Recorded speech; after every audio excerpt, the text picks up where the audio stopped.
talking Jets, talking about everything that we got going in the draft, man. We're hyped, hyped, hyped, hyped. We're going to go live, do a live radio show as well. Salutes to everyone. I hope everyone's having a good day so far. Hope everyone's enjoying themselves, being safe out here, man. Man, lot to talk about, lot to talk about. A lot of things going on, bro. A lot of things going on. Oh, we got that selection coming up. Whew. What a draft it's been so far, let me tell you. Zach Wilson, number 2. Then we get Vera Tucker at 14 after trading up. What a move, man. Salutes to everybody. So we're going to be watching the draft live again today. I'm going to take calls directly after. We're going to open up the lines for the radio show. You can call in directly after the Jets' 34th pick in the second round. Right after that, boom, we're going live. We're going to do a live radio show. Now, keep in mind, the live radio show portion, we're going to do a live radio show. We're going to keep on with that. Then we're probably going to end the live radio show, but I'm still going to watch the second round of the draft with y'all. I'm just watching the second round today. Can't watch the third round because I got to get going. So I can't finish and watch the third round because that's just, I got my schedule's kind of crazy. So we're going to watch the second round today. We're going to go live during the radio show while we're watching the second round. We're going to be talking about the Jets. We're going to be talking all of that stuff. Also going to talk about other picks that have been made, surprises in the draft, because there have been quite a bit of surprise, especially, I talked about it. Trey Lance going to the Niners. Dude, I'm shocked. I'm still stunned by that. Is anybody else still stunned? I'm stunned. So we're going to do that. Again, you can call in 515-602-9639. 515-602-9639 is the number to the live radio show. I'll let you guys know when the lines are open, okay? And again, we're going to go live directly after the Jets' second pick, after they make their announcement of who they're bringing to the team. And we're going to talk about it. So salute Jacob Ross. Salute to you, my man. Good to see you in here. Jacob Ross says, my man, it's good to see you, man. Salutes. Thank you for joining. You know what I'm saying? We about to have a blast today. Wesley Allen says, props, dude. Salute to you, Wesley. Good to see you in here as well. Always good to see you, folks. You know what I'm saying? We're going to have a blast today, folks. We're going to have a blast today. If you haven't, please give my streams a thumbs up. Also, subscribe to my stream as well. If you haven't subscribed yet, please do. It's greatly appreciated. You know what I'm saying? So please do that. But we're going to get into it, man. We're about to get into it. Draft is coming up. Picks is about to be made. Gotham City Crew, salutes. Good to see you in here as well, my friend. Good to see you in here as well. You know what I'm saying? Everybody, check out Gotham City Crew as well. It's a great dude doing a lot of great stuff. They do a lot of great stuff, especially the tailgates and everything. I'm telling you, you want to go to a great tailgate, hit them up, man. They got it all. I'm telling you, it's a full-blown celebration wherever they at. You know what I'm saying? So hit them up. And again, we're going to do a live radio show right after the Jets make their pick in the second round. Directly after that, I'm opening up the lines to the radio show. You can call in. We'll talk live. Now, here's the deal. When you call in, please mind your background. You know what I'm saying? Mind your background. Okay? If you got a TV on, mute it or turn it down, dude. I don't need to hear your TV. You know what I'm saying? Just please mind your background. Be respectful. I want to get to everybody. We're going to get to everybody today, everybody that calls in. Definitely want to hear your takes. Definitely want to hear, you know what I'm saying, what you thought about all the picks. So please call in because we're definitely gonna chop it up about what the Jets have done. So, you know what I'm saying? So again, directly after the Jets make their second round pick, we're going live. We're doing a live radio show. And I'm going to continue after the radio show to watch the draft with y'all throughout the second round if the second round is still on. Then I got to go ahead and go because my schedule is crazy, work schedule. So salutes to everybody. Let me get back to the chat. Salute to all the savages in the chat, man. You folks are the greatest, seriously. Jacob Ross says, what are your grades for Zach Wilson at ATV? That's a great question, Jacob. I really like Zach Wilson, I thought was a solid selection. Everyone knows I was a big Fields guy. I think he, is going to have success out there in Chicago doing his thing. I think that Zach Wilson's a solid selection, though. I think he can come here and do some things. Great arm talent, a guy that can move a little bit too, smart guy, pretty solid football IQ, and he's a guy that loves the game. So I like us selecting him. But I tell you what, the move up for ATV I thought was unbelievably good. I thought it was unbelievably good. Of course, I'm a USC guy, Jacob. So for me, I've been talking about ATV for quite a bit before, but I also talked about I didn't think that he would be there. I didn't think that he would be, you know, I didn't think that he would be there at 23. So I thought we'd have to move up like a couple spots to possibly get him, but Joe Douglas moved up to 14. I thought it was a phenomenal trade, me, myself. I know that there's some Jets fans that are upset about the trade. Seriously, there are. I've seen it. But, you know, I mean, 2 third-rounders, I don't really have an issue with that, especially when you're getting a top lineman in this class. And anybody that knows anything about me, I've been talking about getting, you know, the Jets offensive line together and begin, you know, stepping it up because we struggle offensively because we can't block anybody. And especially when you look at the running situation that we're going to have this year, we're going to be trying to run the football. You got to open up holes, and we haven't been able to do that for years. So I thought it was a very good selection. I honestly, this draft for me so far, at least the first round, it's an A. I'm telling you. And I don't give out those like candy. I don't, you know, talk about, oh, that's an A. But to me, this was an A. I really like the moves, really, really do. So, but we're going to talk about that on the radio show. Again, 515-602-9639. 515-602-9639 is a number you can call in. You know what I'm saying? We're going live directly after the Jets first, you know, pick in the second round. So we'll definitely talk about it. I want to hear from you, Jacob. Call in, man. Robert Sellis, salute to you, Robert. You the man. You know what I'm saying? You the man. Predict Zach's jersey number. Ooh, I don't know, man. I don't know. Damn, that's tough. That's tough. Give me a little time to think about that. I don't know what number he's going to wear. King, salute to you. King says, what's good, Joe? What's going on, my man? Good to see you in here as well. Gotham City says, haha, you're too kind. It's go time. Yeah, you know, it's time, man. It's time. Jags, you know what I'm saying? It's time to get going. They on the clock. It's time to roll. We got a lot to talk about today, man. Gotham City Crew says, wow, you're like El Prez. 9+ on a pizza review. Hey, listen, man. Listen, Gotham City. I don't give out the A+ like that. I really don't. I really, really don't. But when Joe Douglas does his thing, I got to respect it. That's all I can do.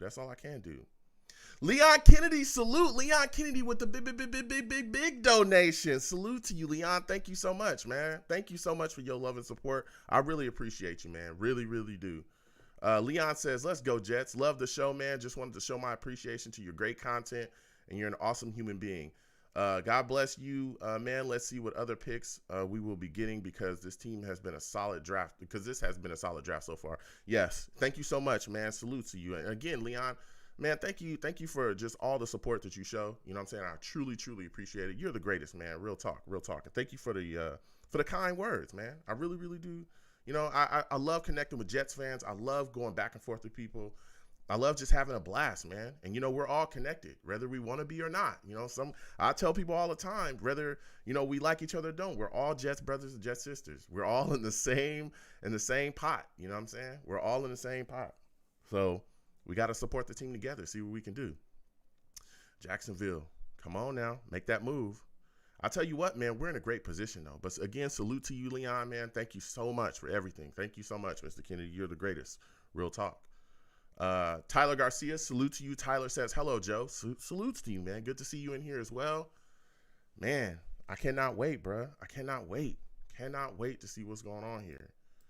We're in a good spot. I'll tell you that. We're in a really good spot. Creed Humphrey still on the board. Tevin Jenkins still on the board, which I'm shocked that Tevin Jenkins is still there. Now, that's another shocker. That guy was supposedly, you know, supposed to be a top 15 type of guy. So if he's still on the board, it's like, wow, you know. Man. Got to get that water in, man. Stay hydrated. But who do you guys take? Who do you think the Jets will take in the second round? Who do you think the Jets will take?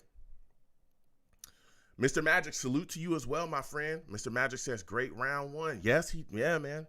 Great round one. I'm talking phenomenal. It was a phenomenal round one. Great moves by Joe Douglas. Great moves. Really liked them. Salute to you, Mr. Magic. Good to see you in here as well. How about them Jets? I'm telling you, salute to you as well. How are you doing, my friend? You know? King says, I want Creed. Yeah, there's, I could see that as well. I could see Creed being the guy. I could definitely see that. Definitely see that. Definitely see that, man. So, going to be a day, bruh. It is going to be a day, let me tell you. It is going to be a day. If you have not already, please like my stream, no matter where you're watching me from, wherever you're watching me from. I greatly appreciate it. Thank you for watching me. Share my stream as well if you could. If you're not watching me on YouTube, please, go to my YouTube channel, Long Beach Joe Jets. Subscribe, turn on your notifications so when I post content, you folks will be in the know. You will see it. You know what I'm saying? And again, thank y'all all, man. If y'all want to hit the super chat as well, salute again to Mr. Kennedy.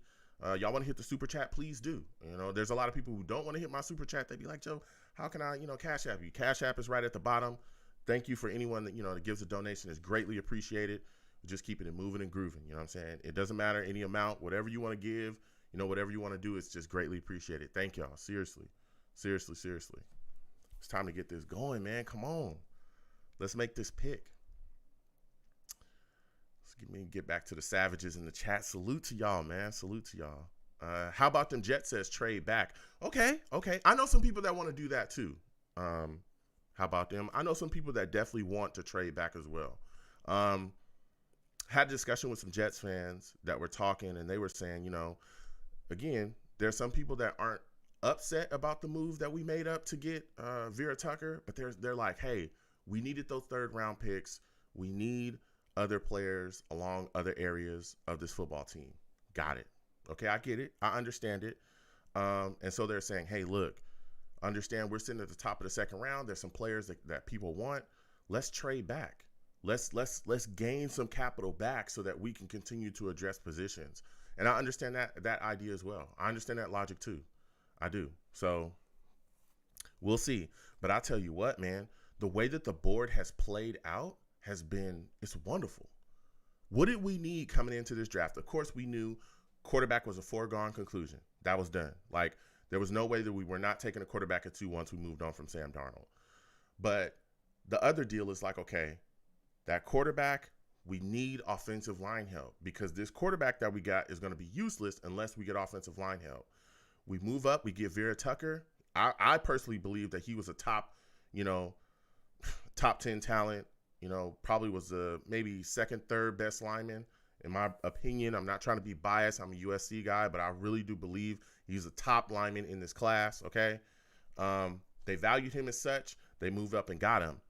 And then you start to see the fallout from all this other stuff, and you're saying, man, we know we don't want Van Roten or Lewis to be starting. We know we don't want that.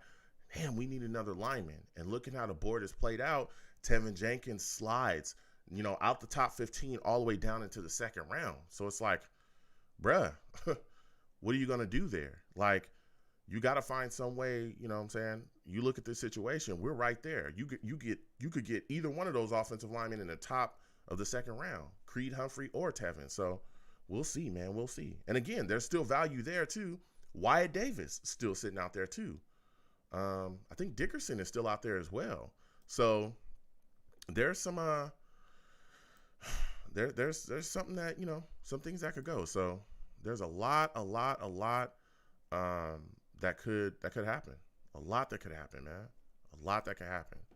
Mr. Magic says JD's press conference sounds like he wants to trade down and maybe pick back up one of those thirds he traded. Yeah, there was a lot of people talking about that as well. I could see that. But we'll see. I could see that though. I could absolutely see that. Jacksonville's on the clock. Let's go, Jacksonville.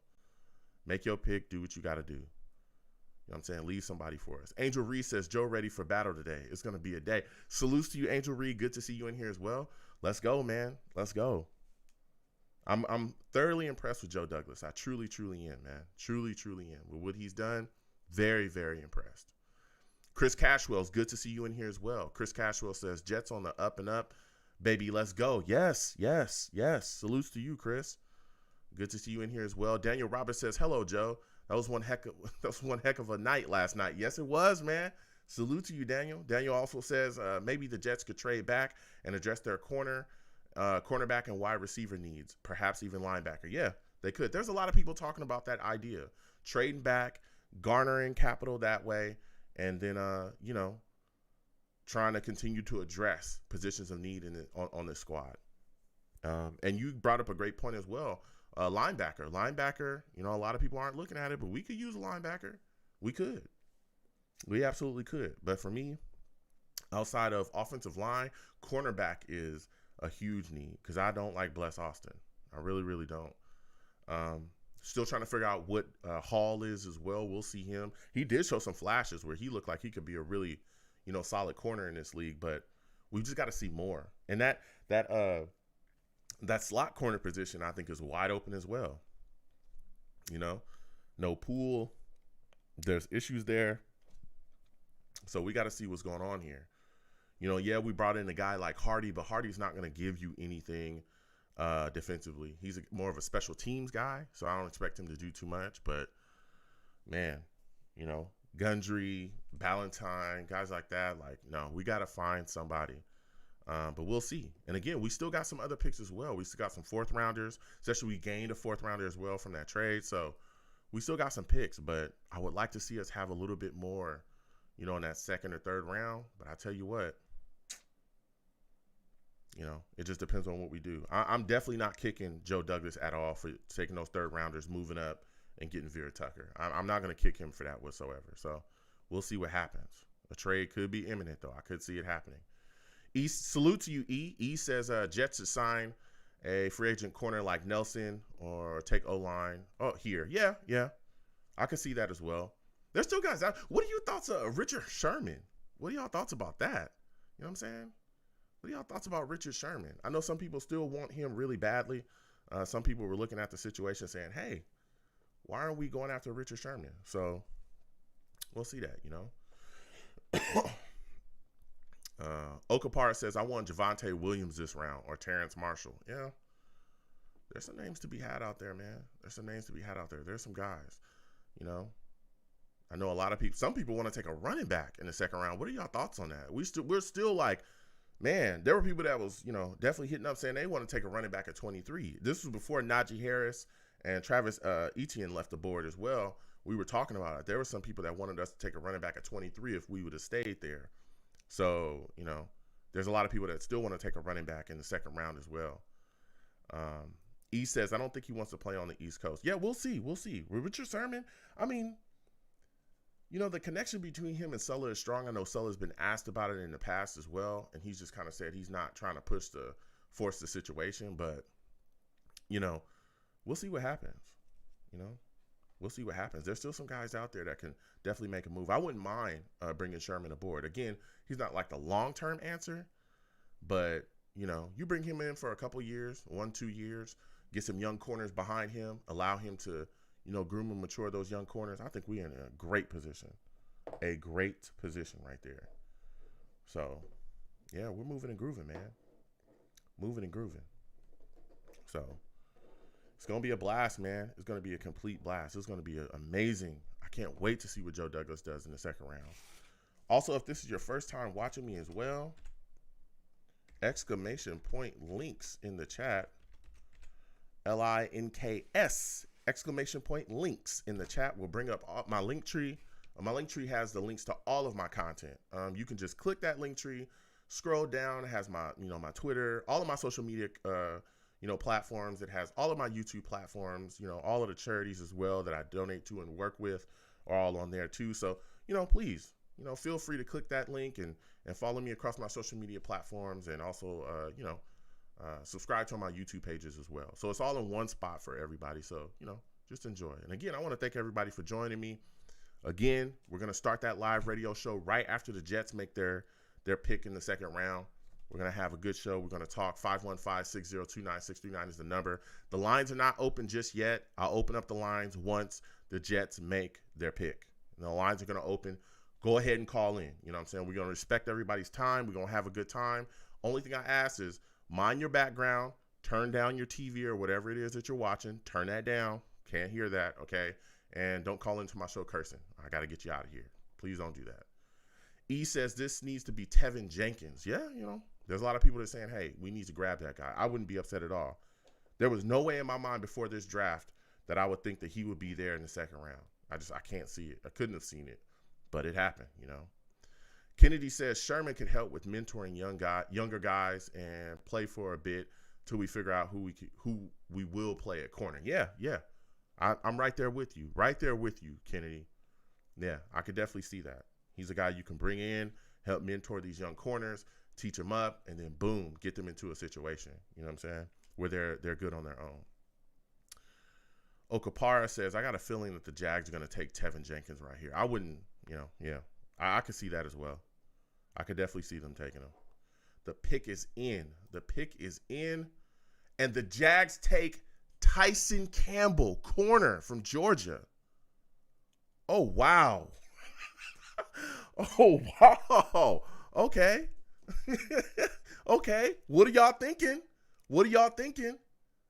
What are y'all thinking? Tyson Campbell from Georgia, corner. You got Tevin Jenkins and Creed Humphrey on the clock right now. The Jets are on the clock right now. Who are you taking? Talk to me. I want to hear takes right now. I want to hear takes. Tevin Jenkins, Creed Humphrey, still on the board right now. Who are you taking? Are you taking Wyatt Davis? He's there too. I want to know. Are you trading down? Tell me. Tell me. I want to hear it. E says Joe doesn't want to hear Mel Kiper from y'all TV. I don't, bruh. I really don't, you know? But salutes. I can't wait to talk to everybody. This is spicy, man. This situation is too spicy. Oh, man. It's time to roll. It's time to roll. We are in such a good situation. There's no way you could have told me that they would not take an offensive lineman. Wow. Kennedy says, do you think we need more help at wide receiver as well? Yeah, I could see us taking that. I could see us taking a wide receiver in later rounds. Not to be a homer or nothing like that, because I'm not. But Amon-Ra could be there in the 4th round. I've heard a lot of people talking about that he could still be there, in the top of the 4th round, possibly. So that's a wide receiver, that could definitely make a move for us. But I could see us going to get somebody else. So that's a good question, Kennedy. Yeah. Okapara says, oh, wait, never mind. He says, reach. Okay. Everybody's saying reach. You think that was a reach for Campbell? Okay. Jets on the clock. I'm telling you, we got to get going, man. We got to get going. Let's go. E thinks it's Tevin Jenkins. Everybody's talking, man. Okay, Para says we got to take Jenkins. Charles Delgado, salute to you. Good to see you in here.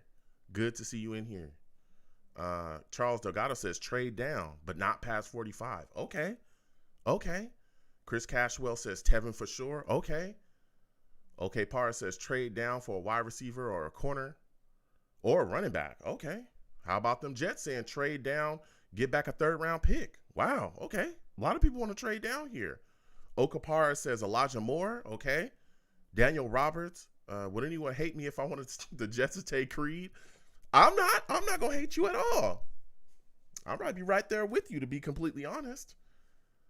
I don't know if you pass on Tevin Jenkins. I just don't know if you do. This is a guy, he was supposed to go in the top 15 and he's still sitting there. How do you pass on a guy like that? I can't see it, man. I cannot see it. I can't see us passing on it. Come on, Jets. We making moves around here. I'm telling you. Creed Humphrey, Tevin Jenkins, Wyatt Davis, trade down. So many options. I'm hyped. Again, once the Jets make their pick, 515-602-9639. Call in. The lines are going to be open. I'm going to open the lines right after I get this pick. Right after we get the pick, we're going straight into the show. We're going to continue watching the 2nd round after the show as well, but I want to get everybody's take. You can call in immediately. And we're going to get everybody's take, man. Wow. This is crazy. This was a crazy situation. What? Man, I thought for sure that Tevin was going to the Jags. I thought that for sure. This draft has been shocking, bro. Hasn't it been a crazy draft? Like, there's been things that people talked about for so long, and a lot of that just blown away. Okapara says, I'm literally sweating right now. Bro, I am too. I don't know what's going on. Like, what are we going to do here? Let's make this move. The pick is in. We waiting right now. Let's make this move. Let's make this move. Who are we getting? Who are we getting? Come on. Announce this. Announce this. Ooh. Come on. What are we talking about? What are we talking about? SG, salute to you. Good to see you in here. SG says Jenkins or JOK. Okay. He wants Jenkins too. Come on, Kuiper. You ain't got to talk for 40 years, baby. It's the Jets. Let's go. Let's go. Let's go. Come on. What are we talking? Mel Kiper's going to talk for the next 40 years. He's going to talk for the next 40 years. You know what I mean? How long is he going to talk? Come on. Can you tell us who the Jets have selected, please? Elijah Moore is the Jets selection in the second round. Elijah Moore from Ole Miss, wide receiver. Wow.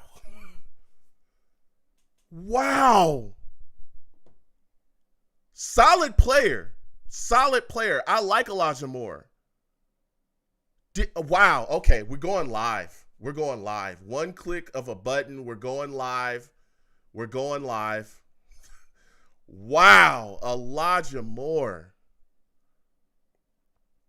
Wow. 515-602-9639. 515-602-9639. Call in. The lines are open. You can call in right now. Wow. What? This is insanity. Salutes, Took. 515-602-9639. 515-602-9639. The lines are open. Call in right now. Okay, you can call in right now and share your thoughts on how you feel about the New York Jets taking Elijah Moore in the first or in the second round. Wow. 1 second, folks. I'm going to connect the show, and we'll be right back.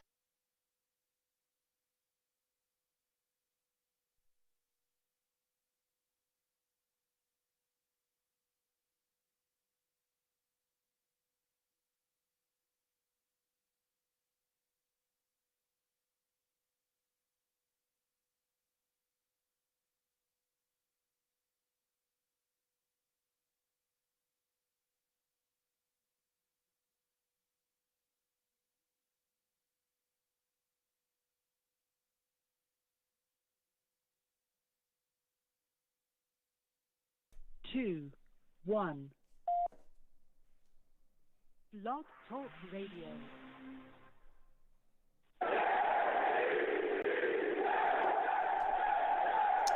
Wow, folks. This is your boy Long Beach Joe. We are here live. We're watching, we're doing a live show, NFL Draft, second round pick reactions. Wow, it has been a tight second round. We are shocked.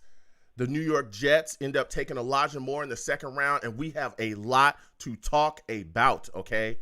Listen, 515-602-9639. Again, 515-602-9639. Call in, okay? Listen, I'm the man of the people. I'm here for the people. Let me shamelessly promote my Facebook page. Everyone, go on Facebook. Search The Long Beach Joe Show. Like that page. My content's up there. Go ahead and give it a listen. Message me. I'll message you right back. I love going back and forth with folks about this football team. Also, leave me some feedback. I love hearing about what you folks think I do here on The Long Beach Joe Show. So without further ado, folks, I'm ready to get into the show. I am fired up, okay? I'm fired up. Wow. What a shocking pick. The New York Jets end up taking Elijah Moore, wide receiver from Ole Miss. He comes into the building in the second round with Creed Humphrey and Tevin Jenkins still on the board. The Jets take Elijah Moore. And this is after a night when they took Zach Wilson at 2. Then they move up from 23 to 14 in a trade with the Vikings to get Vera Tucker. the Jets are really willing and dealing around here. We got quite a bit of callers. We're going to get to everybody. I want to discuss this trade, though, in the first round. We did a show live yesterday. We talked about, Zach Wilson. We got the reactions from that. Everyone was pretty happy about that. And then, boom, situations happened with Vera Tucker. You look at the situation, a lot of people had us linked with Vera Tucker. A lot of people had us linked with, the USC guy. A lot of people had us linked with other, linemen as well. But Vera Tucker was one of the main guys that people were constantly talking about. People said, hey, he could be there at 23. Tevin Jenkins was also talked about as being there at 23 as well. So we look at the situation. We're all thinking, hey, 23, we'll see what happens. We're going to take ourselves, offensive lineman. I even spoke about us trading up a little bit from 23 to possibly still get the guy. And lo and behold, Joe Douglas sees the Vikings sitting there at 14 and says, hey, I got to make a move. I can't sit here. I can't stand by and watch a team that I feel like could either take my guy or wait for somebody else to jump in front of me and take my guy. I'm going to get aggressive and I'm going to move up and I'm going to get the top lineman that I want out of this class. I'm going to do what it takes to better this New York Jets football team. So then he sits back. He does a deal with the Vikings, trades a 23rd pick in the first round, and trade 2 third-round picks that we had. It's a 66th pick in the third round and the 86th pick in the third round to the Vikings for the 14th pick in the first round, and he also got a 4th-round pick back from them as well, the 143rd pick in the 4th round. What a move by Joe Douglas. What a move. Moves up. We're all hyped. A lot of anticipation. We're all sitting there. I'm beside myself because I'm saying there's no way that he does not take Vera Tucker. There's no way. We all sat back, we're watching, and then boom, pick comes in, and we end up getting Vera Tucker. This is a guy that's going to come in. Look, I'm an SC guy, okay? I make no bones about it. It is what it is. This is the best college ever. Ever!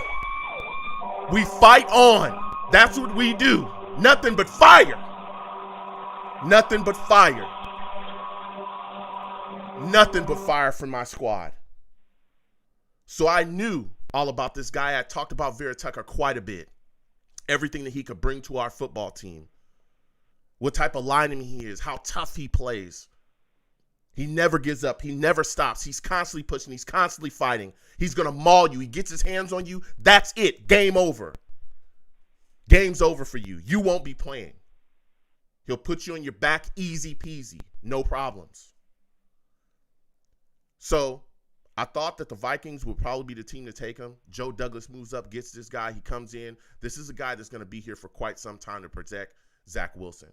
I like this move because this move is all about bettering things for our young quarterback. That's what this is about. This is about making sure that our young quarterback is protected properly because we all knew coming into this offseason that the interior offensive line issues that we had couldn't exist if we were going to take a step up offensively. They couldn't exist if we were going to step forward and step into the modern day NFL and become a better offensive unit. They could not exist if you wanted to not be the 32nd ranked offense in the league any longer. They could not exist. And we took a step up, and we did what it took to eviscerate that. So then I ended last night going to sleep. Right before I went to sleep, I was thinking to myself, man, this second round could be special as well. Because we're continuing to build. We're continuing to figure things out for this football team. We've got our young franchise guy in the building. What could we do next? What could we do?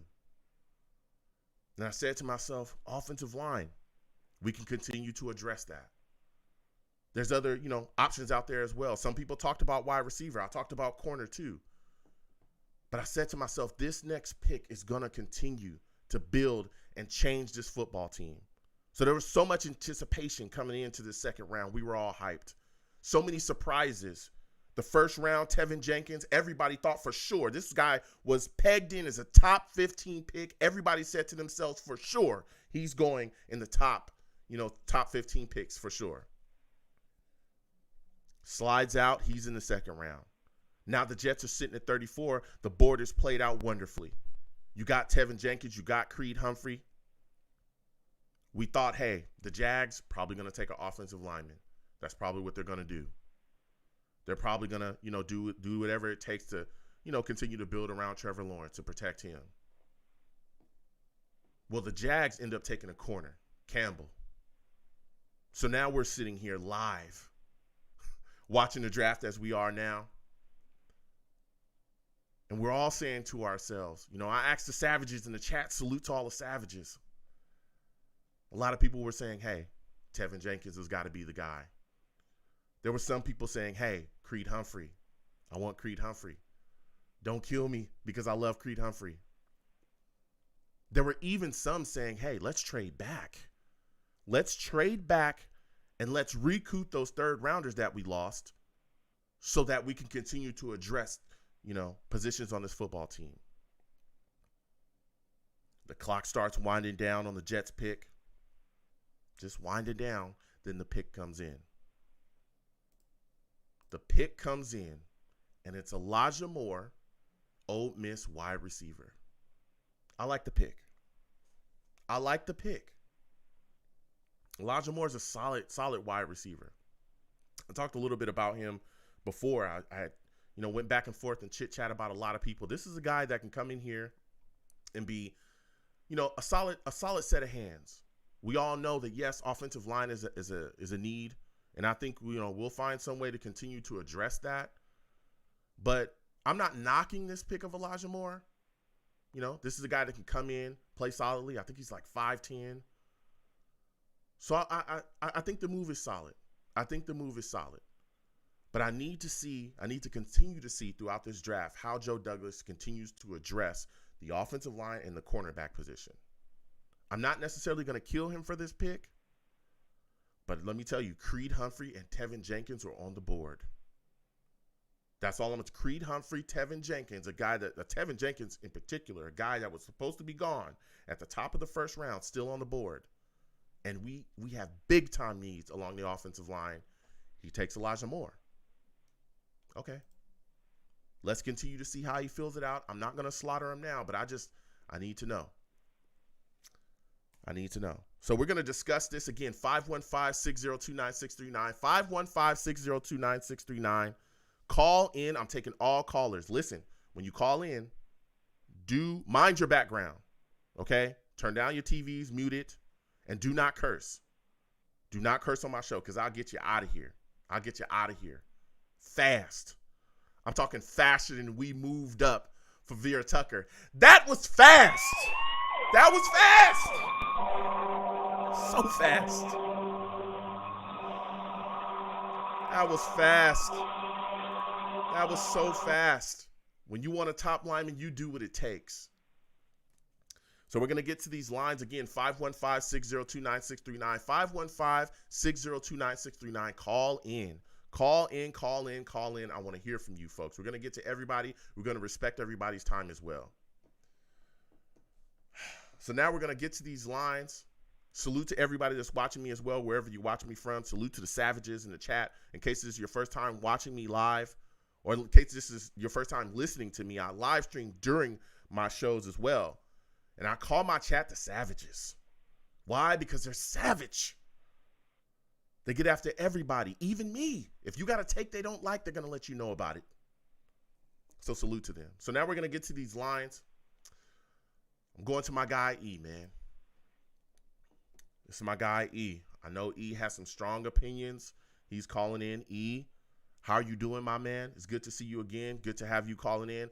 Before we get to the second round pick, though, I want to talk to you about Vera Tucker, us moving up to get Vera Tucker at 14. What were your thoughts about that situation? How do you feel about us landing that guy? And now he's playing for the New York Jets. Dude, that move was phenomenal, man. I mean, you get probably the best guard in the draft, and he's kind of the definition of a Joe Douglas guy to me, a versatile offensive lineman. It seems like Douglas really likes guys who play, multiple positions. Yep. He's played tackle, he's played guard. Dude, him and Becton next to each other, that's gonna be fun to watch. You're gonna be seeing some pancakes and stuff, man. I can't wait. But yeah, I mean, you gave up 2 third-round picks, but this draft, the goal should be surround your young quarterback with talent. And whatever it takes to get that top tier talent, you take it, and that's what they did to get Tucker. Yeah. And I also love that we got a 4th round pick back too. Like we gave up the 2/3, but we also got another 4th round pick back. Yeah. That was a good move. I don't think we got fleeced at all too. So I moved up. I thought they might move up for an offensive lineman. I didn't expect them to move up that far, but I love the pick, man. Yeah, I do as well. Dude, I was so excited about it. I couldn't believe it. Everyone that watches my content, I thought that we would move up maybe 3 spots to try to land him. But even going into the draft, I started to get in the pit of my stomach. I started to feel like the Vikings were the team that would definitely look to take him. I looked at the situation. I said to myself, unless you jump the Vikings, don't think we're going to be able to get him. And so Joe Douglas being aggressive and going up to get his guy, to me, impressed me, because a lot of people were saying that he wouldn't trade up. A lot of people were saying that he wouldn't make that move, that he was a boring GM that wouldn't get it done. And look what he did. He went up and got aggressive and got the guy that he wanted. So I was extremely confident in that, and I liked what he did. And like you said as well, I like that we didn't get fleeced, because we didn't. We only gave up, 2 third-rounders, especially go up and get a top lineman. I like the move all the way. And got a 4th back. Yeah, right on. We got a 4th back. Now, with that said, though, you look at another guy sliding down the board, right? Sliding down the board comes Tevin Jenkins. We're sitting in the 2nd round. You look at the situation. We got Creed Humphrey, Tevin Jenkins. We're in the 2nd round. We all know we need offensive line help. I mean, we end up with Elijah Moore there. What are your thoughts on this pick? Do you like the selection of Elijah Moore? So I do. At first, I wasn't crazy about it. I'm not going to lie, because I really wanted Tevin Jenkins. I thought, having this dude fall out of the 1st round, he's supposed to be, a top 20 pick, go take him. But maybe we might not know some stuff. But maybe there's a medical thing. Maybe the NFL just isn't as high on him as, the draft community and fans are. But seeing this kid Elijah Moore, he's really what this offense needs, man. That kind of gadgety guy who can kind of take, jet sweeps. He can do all the, he can do a lot of yak stuff. We don't really have that, man. We have, Davis, Mims are kind of speedy, contested catch guys. Moore brings back something different. And, when Crowder moves on this year, he's gonna play a big role in this offense, man. So at first I wasn't crazy about the pick, man, but you can't get upset about surrounding your young quarterback with weapons. My friend who's a Bills fan just texted me. He's like, "This is how the Jets should rebuild." And I said, "I agree with you, man. Like you surround your guys with weapons, man, and I really can't hate it." And so that's interesting. We definitely need another offensive lineman, just because I don't want to see Alex Lewis or Greg Van Roten out there next year. I got a question for you, man. Do you consider trading any picks from next year, trying to get up to get a guy? That, we talked about that last night. I'm not necessarily against it, but it depends on how much capital that we'll be giving up. That was something I looked at, and I said to myself, because we do have quite a bit of picks. I think we got like 13 picks next year. I think we do. In 20. Yeah, loaded. 2 first, 2 seconds. Yeah, so we got that stuff. It would really depend on how much capital we're giving up and what we could address. And that's why I'm not necessarily destroying Joe Douglas right now for this pick. Again, I was kind of shocked that it was a wide receiver. I think the world of Elijah Moore. I think he's a very solid wide receiver. And like you said, he's a gadget guy. He can move. This is a guy that can come in and produce for us, But I'm just like, when I look at the board as well, though, even without just trading up, I look and I say to myself, and a lot of people are looking at the situation too and saying, okay, wide receiver, that was a need. But was it more of a need than corner? Was it more of a need than pass rusher? Was it more of a need than offensive line? I mean, what are your thoughts on that, E? What do you say to the people that are saying, yes, Elijah Moore, solid wide receiver, but he's not more of a need than all these other issues that we have. He's not a position that's more of a need than what other things that we need to address. I just think it's really, about taking the best guy available and really surrounding your guy with surrounding your quarterback with talent, man. I think for corner, I'd love to go sign. I'd take a guy in the 4th round and then sign a veteran. Richard Sherman, Steven Nelson, I put in the chat earlier. Someone like that. Maybe also bring back Brian Poole to be the slot corner. So that's interesting. But, I think receivers, as big of a need as edge, we got Lawson, we got some other guys there. We can definitely use another guy. But it's interesting, man.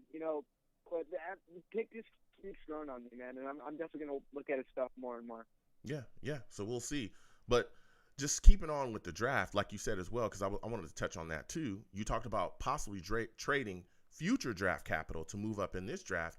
What is something that you would look to move to maybe get, back into the third round or the second round? Like, what is a scenario that you could see where they do utilize that capital in next year's draft to move up in this year's draft? And what kind of round would you target?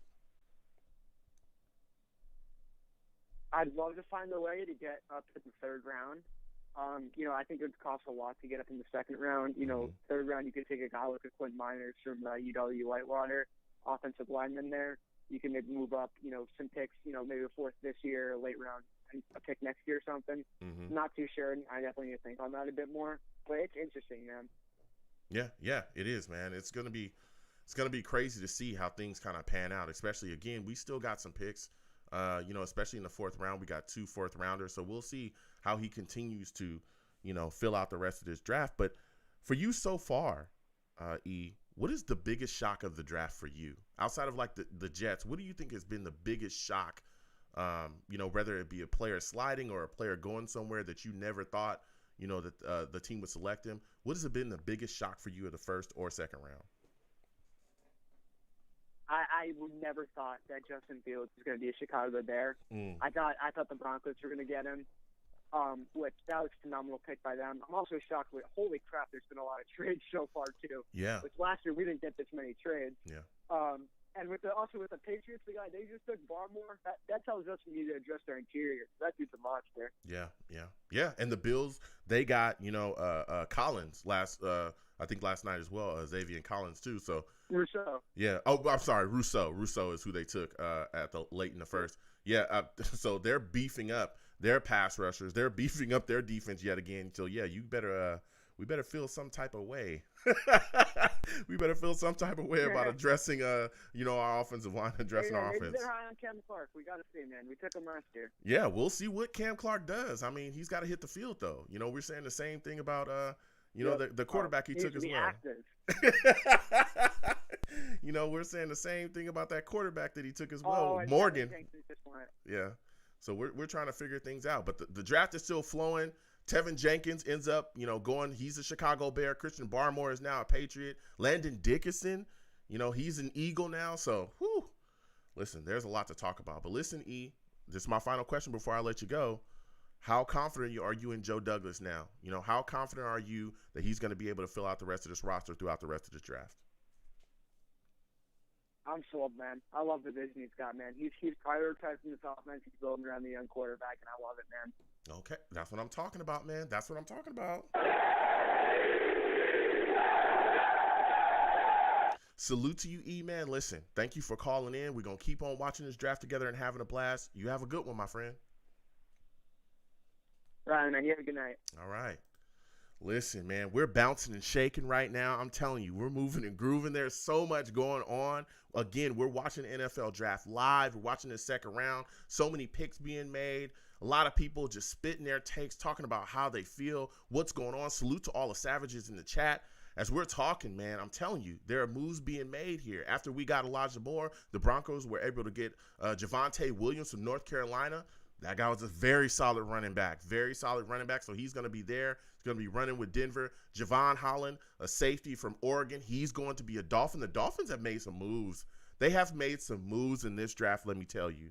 They got Waddle. They were able to make some other moves as well to continue their, the growth of their football team, in the first round. I mean, it was insane, some of the things that they've been able to do, so – man, it was completely crazy. Dolphins get Waddle and Phillips in the first. Then they turn around and they get another guy, a guy that's really going to help them in the second round as well. Man, look. And Holland, man, listen. Dolphins have made moves, and they got capital for the future as well. That's a team that we're going to have to deal with. It's like I talked about the Bills as well, getting Rousseau late in the first. They're continue to building their team as well. Patriots have made moves too. They end up with Mac Jones in the first. They're going to continue to make moves, and they got loaded in free agency. This is going to be crazy. This division is going to be extremely competitive. Like I said, Tevin Jenkins, a guy that we were all, going crazy over. Nobody thought that he would be sliding out of the first round. Listen, he's going to be a Chicago Bear. That's where he's going. So we're going to keep getting to these lines. Again, 515-602-9639, 515-602-9639. Call in. I'm taking all calls. I want to hear from everybody. When you call in, mind your background, okay? Mind your background. I understand we're all, this is a show where we're bouncing and rolling. We're having a good old time. But mind your background, mute your TVs. I don't want to hear Mel Kiper from you, all right? I love Mel, but I don't want to hear him through my speakers right now, all right? I don't want to hear that, okay? And please, when you call in, some may be angry, some may be upset about the pick. Don't curse on my show. I'll get you out of here fast, okay? Fast. Faster than we have turned around. Faster than we have turned around in the draft and turned the Jets into a place that a QB can come here and succeed. Let's go. Fast. We turned it around. We got some pieces. So we're going to continue to go to these lines. 908. I'm coming directly to you. 908, salute. We're all watching this draft. I want to thank you for calling in. I want to start, though, with the trade up, the 23rd pick to get Vera Tucker. We traded up from 23 to 14. What were your thoughts about that trade, and do you think the Jets got fleeced? Hey, well, Joe, first off, it's Steve. Salute, Steve. Good. Salute, Steve. How are you doing, my man? I'm doing good, man. No, let me tell you something. Now, before we talk about that, listen, the number 2 pick, I knew it was going to be Zach Wilson because I know Joe Douglas was very big on him, from his pro day and all that stuff. So we got Zach Wilson. I got to tell you something. So last night, while Minnesota's on the clock, I'm sitting with my dad and a few of my little brothers and my little brother and his friends. And then all of a sudden, I was looking away from the TV at one point. I turned around. We're all of a sudden on the clock. I'm like, wait a minute. What's going on here? Like, what is going on here? I'm like, wait, did Joe Douglas just really, really trade up? Like, did Joe Douglas finally do something that he wanted to be very aggressive with in the draft? And I was like, oh, my God. It happened. We were on the clock. And I was thinking to myself, we need to get an offensive lineman. We got to find someone to protect Zach. And all of a sudden, the Jets announced they took the best guard in the draft in Elijah Vera Tucker. We took your boy, Joe. Yeah. We took your boy from USC. As soon as when I saw when we took Elijah Vera Tucker, Joe, you were on my mind as soon as when that pick was made. I was thinking to myself, Joe has to be going crazy right now because we just got his boy from USC. It was just, Joe, I thought of you. I thought of you last night. And let me tell you something. Go ahead. The pick was phenomenal. Yeah. The pick was phenomenal. And because for once, we finally have a general manager that knows how to build a team. And you could even if you saw what Robert Saleh was even saying on the phone last night in those quick videos to the players, Robert Saleh got the players fired up. Oh my God. It was phenomenal, Joe. It was absolutely phenomenal. And all we had to do, listen, the only thing right now that's a little bummed out about tonight now is we don't have a 3rd round pick now, unfortunately, because we ended up giving those 2 picks to the Vikings. So now those picks belong to Minnesota. But we'll see what happens tonight. Maybe we'll get another pick tonight, but we'll see what happens. Yeah. And again, I want to thank you for calling in, Steve. Listen, you already know Vera Tucker, he's gonna do work for the New York Jets, okay? He's gonna do work. He is going to do work. This is an offensive lineman that's going to come here. I'm telling you, he is nasty. This man has attitude. He is going to manhandle people all day and all night. All day and all night. All day and all night, what Steve. Is his height? How tall is he? I want to say that he is 6. What is he, like 6'4" or 6'5"? I want to say 6'5". That's what I want to say. I want to say he's 6'5". I mean, okay. Listen, he's not big. He's not as big as Mekhi Becton, but from what I heard, though, that he could play next to Becton on the line. Yeah, and guess what? We're just going to run left all night. We're going to run left. That's what's going to happen, and people are going to get manhandled. I like that selection, and like you said as well, Steve. Joe Douglas being aggressive to move up to land his guy just shows that this guy's going to do whatever it takes to make sure that his young quarterback is going to be able to succeed here. We saw these issues with Sam Darnold. We saw what happens when you have a lack of protection. We saw what happens when you don't make sure that your QB is properly protected and isn't running for his life every single week. You can't properly evaluate him, and you also can't properly groom and mature him. Can't do that here. Okay, we've seen protection issues ruin quarterbacks, on other squads, on other teams. Hell, look what Patrick Mahomes looked like without protection. You can't have that here. You can't have that here. And so he's taking the steps, to do what it takes to, shore up those issues because, again, Van Roten, Lewis, neither one of us wants to see them start next year. So with that, Steve, I want to move into the second round with you, man. You look at the situation in the second round. We're all excited. Tevin Jenkins still on the board.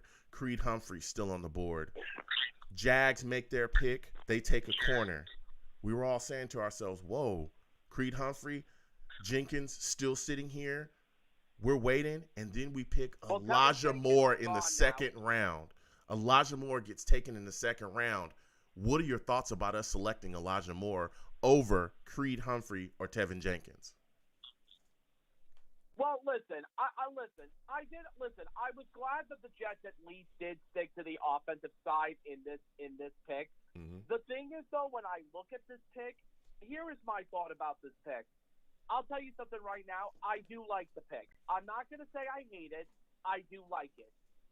This is the thing, though. He is a fast, explosive guy, mm-hmm. and you know what? We need to get an explosive target for the future for Zach Wilson. Now, that's going to be the thing now. What's going to happen with Jameson Crowder now? What's going to happen with Jameson Crowder now? Because Crowder was our slot receiver mm-hmm. for the last couple of years. Mm-hmm. So now I think for maybe what could happen, maybe tonight or tomorrow, Jameson Crowder could possibly be on the trade block tomorrow. And maybe what we could do is we could trade Jameson Crowder to someone else. And the thing was, and remember, and if that did happen, we would save $10 million for Crowder. Yeah, so, but I hear. Listen, hold on, Steve. Hold on a second, Steve. I hear that take, but here's my thought process about that. And I understand that a lot of people think that this automatically makes Crowder expendable. But why do we have to trade him? For two reasons. One, why not keep him, allow him to play this year, allow Elijah Moore to continue to come along under this guy? Because again, you don't just have to have 3 wide receivers. You can have more than that in this league and be successful. If you look at the Chiefs, right? If you look at the Saints, right? They're successful offense because they have multiple weapons. They got multiple guys that will get after you. Multiple guys. They're coming for all places. Of course, they got Tyreek Hill and they got, Travis Kelce. We know about those guys, but there's other guys too that they can come after you with as well. So you want to make sure that you're able to, give your quarterback as many options as possible. So why not keep Crowder? Not just because of that as well, giving your quarterback as much options as possible, but also we need to think about injuries to the wide receiver position too. There's injuries there. Look at how many injuries we had this season. How many times did Sam go out there and he didn't have his starting guys? How many times did Sam go out there and the wide receiver core was so nicked up it'd only be one guy that could possibly be a starter? That's we don't have to get rid of Crowder. We can keep Crowder, and continue to move throughout the season and allow Elijah Moore to flourish under him. And then guess what? When it's time to move on from Crowder next offseason, we can do that. So what are your thoughts about that, Steve? Yeah, no, we could definitely do something like that, but listen, it's just that the thing is though. Listen, I would have rather prefer if we did stay with the offensive line, but mm-hmm. you know what? To get a weapon like him was great. And let me tell you something, Joe. What a difference this general manager is compared to when we had Mike McCagnon and Don Izek. Oh, my God. Listen, Mike Tannenbaum did a lot of great things for the Jets when he was the general manager. Mm-hmm. He did a lot of great things for the Jets. But the thing was with John Izek and Mike McCagnon, I won't get into Mike McCagnon with you because I remember how much you hated him and you wanted him out of here so quickly. He was terrible. It's just, the thing is, what Joe Douglas is doing is, and listen, the Jets are doing the right thing in the draft because by sticking with the offense. Listen, the thing was, remember, because we did a lot of things with the defense in free agency. I mean, the only thing I'm just still a little bit concerned with, and Rich Simini just mentioned this like a half hour ago on Twitter, the Jets still need to get secondary help. Like, we need to get secondary help. Yep. That's why I am hoping that for the later part of the draft that we do address the secondary. Because listen, you can get a really good player in the secondary in the later of the draft. I mean, we don't know what's going to happen, but the faith is in Joe Douglas. And you know what? Listen, one thing that E just mentioned too, after when you let him go before I came on, you know what? I think getting Richard Sherman would be a big help for the Jets because he's a veteran guy. He knows Robert Sala's defense, and he could basically teach the young corners of how to be future star players like he was. Remember, Richard Sherman back in 2010 or 11 was a former fifth-round pick. Okay, he was a fifth-round pick, this guy, and this guy is going to be a Hall of Famer when he retires. Yeah. So, I mean, we'll see what happens. Yeah, I mean, you're spitting absolute facts there, Steve. We'll see what happens as the draft continues on. My next question for you, Steve, is we all know the situation with Aaron Rodgers. You talked a little bit about Zach Wilson and us taking him in the first round. Now, there's some Jets fans that are upset because they would have rather of us traded for Aaron Rodgers instead of taking Zach Wilson. What are your thoughts on that, man? Oh, no, that would be so stupid, Joe. That would be so stupid if we did that. I am sorry. That would be stupid. Yeah. Why? Aaron Rodgers is up there in age now, okay? Yes, he's a 3-time, 4-time MVP, but you can't do something like that. You got to start fresh, Joe. You got to start fresh. Look at what Joe Douglas is doing.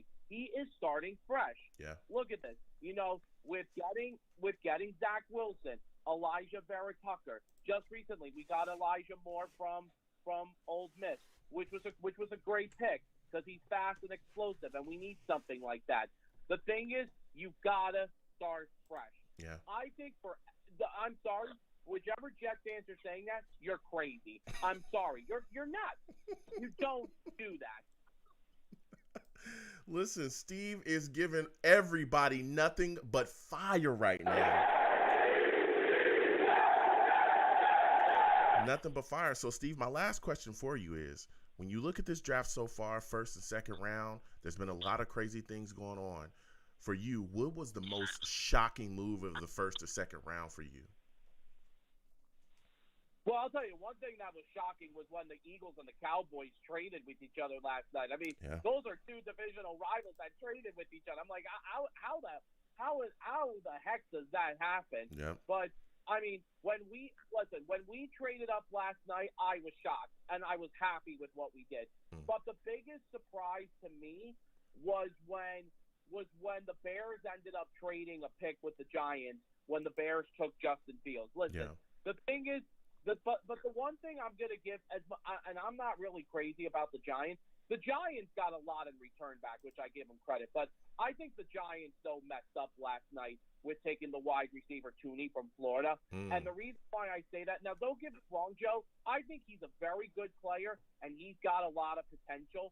But the Giants should have went offensive line because they need offensive line to protect Daniel Jones, and they also have to get a running game for Saquon Barkley for the future. Because I'll tell you one thing. If Saquon Barkley doesn't find a way to get running room with the Giants, he's going to want to find his way out of the Giants in the future and go to another team. Yeah. I mean, you're speaking facts there. I was shocked that the Bengals didn't take Sewell. I was shocked. I thought he for sure would be in Bengal. No, I already had his Bengals jersey with his name on it. I figured they'd already start selling him. So I was shocked that they passed on him and took Jamar Chase is phenomenal. No doubt in my mind, he's going to be a great wide receiver. But Joe Burrow, with that injury, their issues protecting him, I was shocked. Joe, I was glad that Jamar Chase did not go to the Dolphins. I was glad he did not go to Miami. I was even saying, please, Cincinnati, just please take Jamar Chase, please. And they did. Because you know what? because Joe Burrow and Jamar Chase are reunited back in the days in the purple and yellow in LSU. Yeah. Well, Steve, listen, man, I want to thank you for calling in. It's been a fire draft. We're going to continue watching it. Joe, Go ahead. Go ahead. Give you your last word. Go ahead. Joe, last thing I want to say, in Joe Douglas and Robert Saleh, we trust. All gas, no brakes. Let's go. Let's go. Salute to you, Steve. Thank you for calling in. You have a good one, my friend. Listen, Steve calling in with the fire. Steve calling in with the straight fire, man. Spitting takes. He's happy about it, wants to continue to see the offensive line be addressed. Everybody's just kind of, shocked. We took Elijah Moore in the second round. Solid pick. There's a lot of things being thrown around out there that Crowder's now, disposable, and we're going to move on for him. We'll see how the New York Jets handle the situation, how they continue to move. Again, 515-602-9639, 515-602-9639. Keep in mind, folks, when you call in, I can see you, okay? I don't know how, other people do their things, but you'll be in a queue when you call into my show. If you call in and hang up and call in and hang up and call in and hang up, right? Guess what happens? You go into the abyss. I'll never be able to bring you on. I can see you. You're in a queue. I want to respect everybody. I want to give everyone their time, and I want to hear from everybody's takes. Just call in, be patient, and I'll get to you immediately. That's what's going to happen, all right? Now, as we continue on, again, the draft is live. We're moving and shaking. We're enjoying ourselves here. Tevin Jenkins goes to the Chicago Bears. Richie Grant from UCF, he ends up going to the Atlanta Falcons. Let me tell you, the Atlanta Falcons are building up. In case you didn't know, they took Pitts in the first round. What a weapon. The Lions end up with Levy from Washington. That was a solid move for them. Good. They're continuing to build up their defensive front. He's a D tackle. Liam Eichenberg is going from Notre Dame. He's going to the Dolphins. Another O tackle for them, building up that offensive line for Tua. Trevor Mooring from TCU. He's going to the Raiders, the safety. You know what I'm saying? The Raiders are doing their thing as well. A lot of teams shaking and baking, making moves and doing whatever it takes. And let me tell you something. The New York Jets are doing something as well. Joe Douglas is at the helm, and he's making sure that he's doing whatever it takes to make the Jets a better football team. Let's go. So we're going to get back to these lines. 515-602-9639, 515-602-9639. Salutes to everybody that's watching me. Wherever you're watching me from, please give my stream a thumbs up. If you're watching me on YouTube, subscribe, turn on your notifications as well. So when I post content, you folks will be in the know. And share the streams. Please, people, share the streams. Friends, family, social media, share me out there. I want to hear from everybody. I want to talk football with Jets fans. I want to talk with everybody. And salutes to the chat as well. I will come to you. You post if you post questions in my chat. Salute to all the savages. I call my chat the savages. Why? Because they're savage. They get after everybody, even me. You know what I'm saying? So I'm going to get back to these lines again. 515-602-9639, 515-602-9639. So now I'm coming to my guy, 845. I'm coming directly to you. Oh, boy. Listen. No, you called in. We talked a little bit about Zach Wilson. What were your thoughts about watching the New York Jets trade up for Vera Tucker? How did you feel about that trade? What's up, my guy? What's 2K going on? On the line. What's going on? Listen, I gotta tell you, man, it's a new day. Yes, it is. Oh, yes, it is. It's a new day in Jets guys. Like that move up to get Elijah Vera Tucker was genius, man. I didn't expect it. I remember when I called a couple weeks ago. You're like, you put me on the spot. And I crashed, and I spit it out. Like, all right, Elijah Vera Tucker. I spit it out. I was like, fine, Elijah Vera Tucker. That's what it's going to be. And I didn't expect it, though. Even after I got off the phone with you, I was like, oh, he's not going to be taken. He's not going to be there at 23. There's no way we're going to get him. I'm like, I don't know why I said that. But to think that when he traded up, I was shocked. And we actually pulled it off and got, like, arguably the best offensive lineman or the best guard in the draft. So I'm sitting here and I'm like, man, like, this is a different regime, man. Like, the moves that Joe made last year and this year, I got to say, man, he's really impressing me, man. That aggressiveness. And when you know you have a guy that you want on your team and you go up and get him, that shows me you got a plan. That shows me that you know what you're doing. Even to get the Elijah Moore pick, I was shocked. I was like, yo, like they must have a plan with what they're doing. I think they went best player available at the time for Elijah Moore, but I'm not gonna lie to you. I'm happy for this because I compared him to Waddle. So the Dolphins got Waddle, but I was like, Elijah Moore kind of can do the same things. And I was like, all right, whoever gets Elijah Moore is gonna get a stud down there in that second round. So I didn't think it was gonna be us though. So when I look at this all, I'm like, man, I feel bad for your boy Sam Darnold because like we've done more for Zach Wilson already, and we never get to Sam. Like taking in a ring with you. Yeah. I'm excited. Here we go. I'm excited. I'm pumped up because I feel like we really have a really good coaching staff, and head office because it seems like they put thought into this. You've had a million drafts where the Jets making defensive players. When have we taken all 3 offensive players to start the draft? It's never happened. Yeah. So they clearly want to put Zach Wilson in the best position to succeed, and I'm not mad at it. Like I did want to get defense today, but after getting Elijah Moore, and I've seen his highlights, bro, he's a burner. Mm-hmm. He can take it to the house. And I know we got Jameson Crowder, and I don't want to see him go, man. I really don't. But we might have to just trade him, and it's going to be a whole new team. It's going to be a whole new regime. Well, before I'm really excited. Yeah. I'm hyped too. I hear that you're hyped, and again, I want to thank you for calling in. And let's dissect this because I want to go back and forth with you. You talked a little bit about Vera Tucker, us moving up for him. I know that there's some Jets fans that feel like giving away 2 third-rounders for him to move up was a bit much because they wanted to see the Jets continue to address other needs on this football team, corner, pass rush, and all those things in those mid-rounds. So when you look at that situation, what do you say to those fans that think, hey, 2 third-rounders could have been, to a pass rusher and a corner, or could have been, another wide receiver and maybe a corner combo or something like that? What do you say to those people when you talk about, the us moving up to get that top lineman? Do you think that if we would have kept those 2 rounders, we'd be better off? 2 third-rounders, we would have been better off. What I would say to those fans is that quality is better than quantity. When you have a team that's this bad, and you need foundational pieces, and yeah, we can have multiple third-round picks and pick a bunch of average guys that may or may not hit. But when you know that this guy is they're saying he's already a Pro Bowl guard. People are saying he's projected to be. And that's who you want on your squad to protect your, rookie quarterback. It makes perfect sense to do whatever you got to do to get it. People forget, draft picks are not players yet. They're just picks. They're just assets to get the players you want. Yeah. So if you know who you want, then screw the picks. Like, get the guy you want. We still have 9 other picks after that, So we came into this draft not with 5 picks or 7 picks. If we had 7 picks and we gave them two of them, I'd be like, damn, we only got 5 more players in the draft. That's kind of tough. I get it. But we have a bunch of picks. Yeah. And tomorrow's going to be a big day.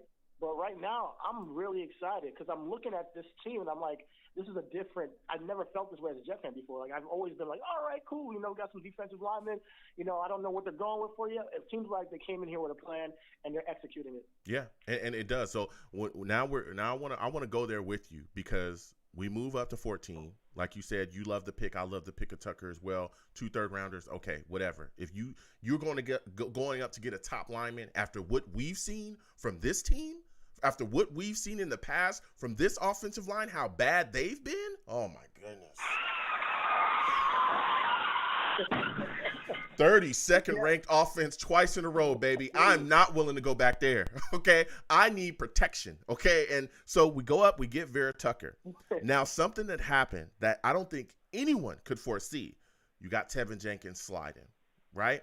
Not only does he slide out the top 15, he slides into the 2nd round, my man. I think we were all shocked. So now we're sitting here, you're watching the draft live with us. We take Elijah Moore over Tevin Jenkins and Creed Humphrey. What do you say to those people that are like, look, we all know offensive line was our biggest need. It was our biggest issue. Like you said as well, Sam Darnold, that guy never had a chance, man. Never. I mean, come on. Here we go. He never had a chance. That offensive line was horrific, right?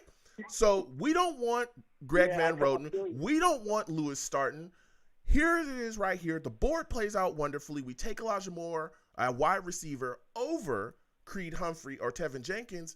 How do you feel about that situation, man? Don't you think we should have taken Creed Humphrey? I mean, he could have bettered our situation. What are we doing up front? Okay, so I know you wanted an offensive lineman right here, and I completely get you on that, bro. I feel like it could have been a pick that would have been great. Okay. They went skill player. They went offensive last yesterday, so I can't knock it. And it's not like there aren't other offensive linemen that we can get and take some swings on in the fourth round and beyond. But or who knows, we might even trade up. You know, who knows? But what could happen with Joe Douglas? But don't be discouraged because Elijah Moore is not like we just traded.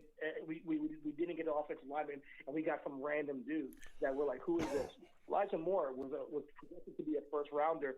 You know, this in the offseason. So I look at it like this.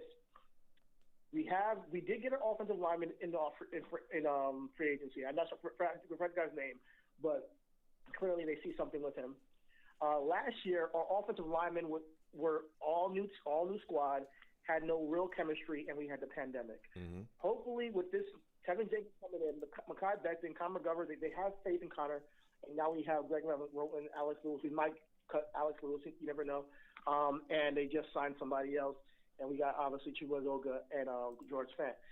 If they compete in the off season, I mean in the training camp, and they find a chemistry that works, then we're just gonna have to settle for having. Because in my estimation, I believe we have three, solid spots on the offensive line. That's right tackle, left tackle, and now Kevin Jenkins at guard. I know you don't like George Fant like that. I think he's a good player. Connor McGovern, they think he had a down year because of the situation. They believe in him. All right, keep him. So really, you're talking about the other guard spot that you're trying to fill. With that other guard spot, there's Kendrick Green. He's still available, and he's looking like he might go in the fourth round. You can still address that possibly. We got wide receiver out the way. Great. We don't got to address that at all anymore. And then we got running back, tight end, maybe and cornerback and edge. So we just got to see how the draft board falls. There's still a possibility to get some more people in here, but don't be mad about Elijah Moore pick because he's gonna watch when he starts scoring touchdowns. You're gonna be glad we got him. Yeah, I'm not upset about it. I'm just asking the questions. I'm asking the questions. I want to hear from people. My next question my next question for you is Elijah Moore being here. Do you think this makes Crowder, disposable? Are you a guy that wants to see Crowder be traded now at this point? Yeah. As I said before, I love Crowder, man, and he's like one of the best slot receivers in the league. So I think you have to trade him though. Like I don't want to see this. Honestly, he's one of my favorite Jets. I'm not. Hey, he's one of my favorite Jets on the squad. I'm not gonna lie, but his contract when we got Elijah Moore, trading him for a pick or maybe trading him for a cornerback or trading him for something that we need. Or, some picks next year, I don't know, might just set us up in a position where, hey, we start new, put Elijah Moore in the slot and see what we can do with this new squad. And only because we got Elijah Moore would I do that. I wouldn't, and he's a really talented, so he might be getting a second round pick. You never know from Jameson. And that's just the business. Do I want to see him go? Because I have a, I love the guy. I like the way he plays for us. He's one of our best players. But I mean, can't be emotional when I'm making these decisions. Now, if I'm being GM, I would trade him. Yeah, well, here's my deal, and I hear your take there. But my thing is, after Davis, Mims, Elijah Moore, now that he's on the roster, but after Davis and Mims, before we drafted Elijah Moore, you don't have anybody, really. Keelan Cole is now added in as well, but you got Braxton Berrios, Dotson, these guys. I don't understand why we can't keep Jameson Crowder at this point.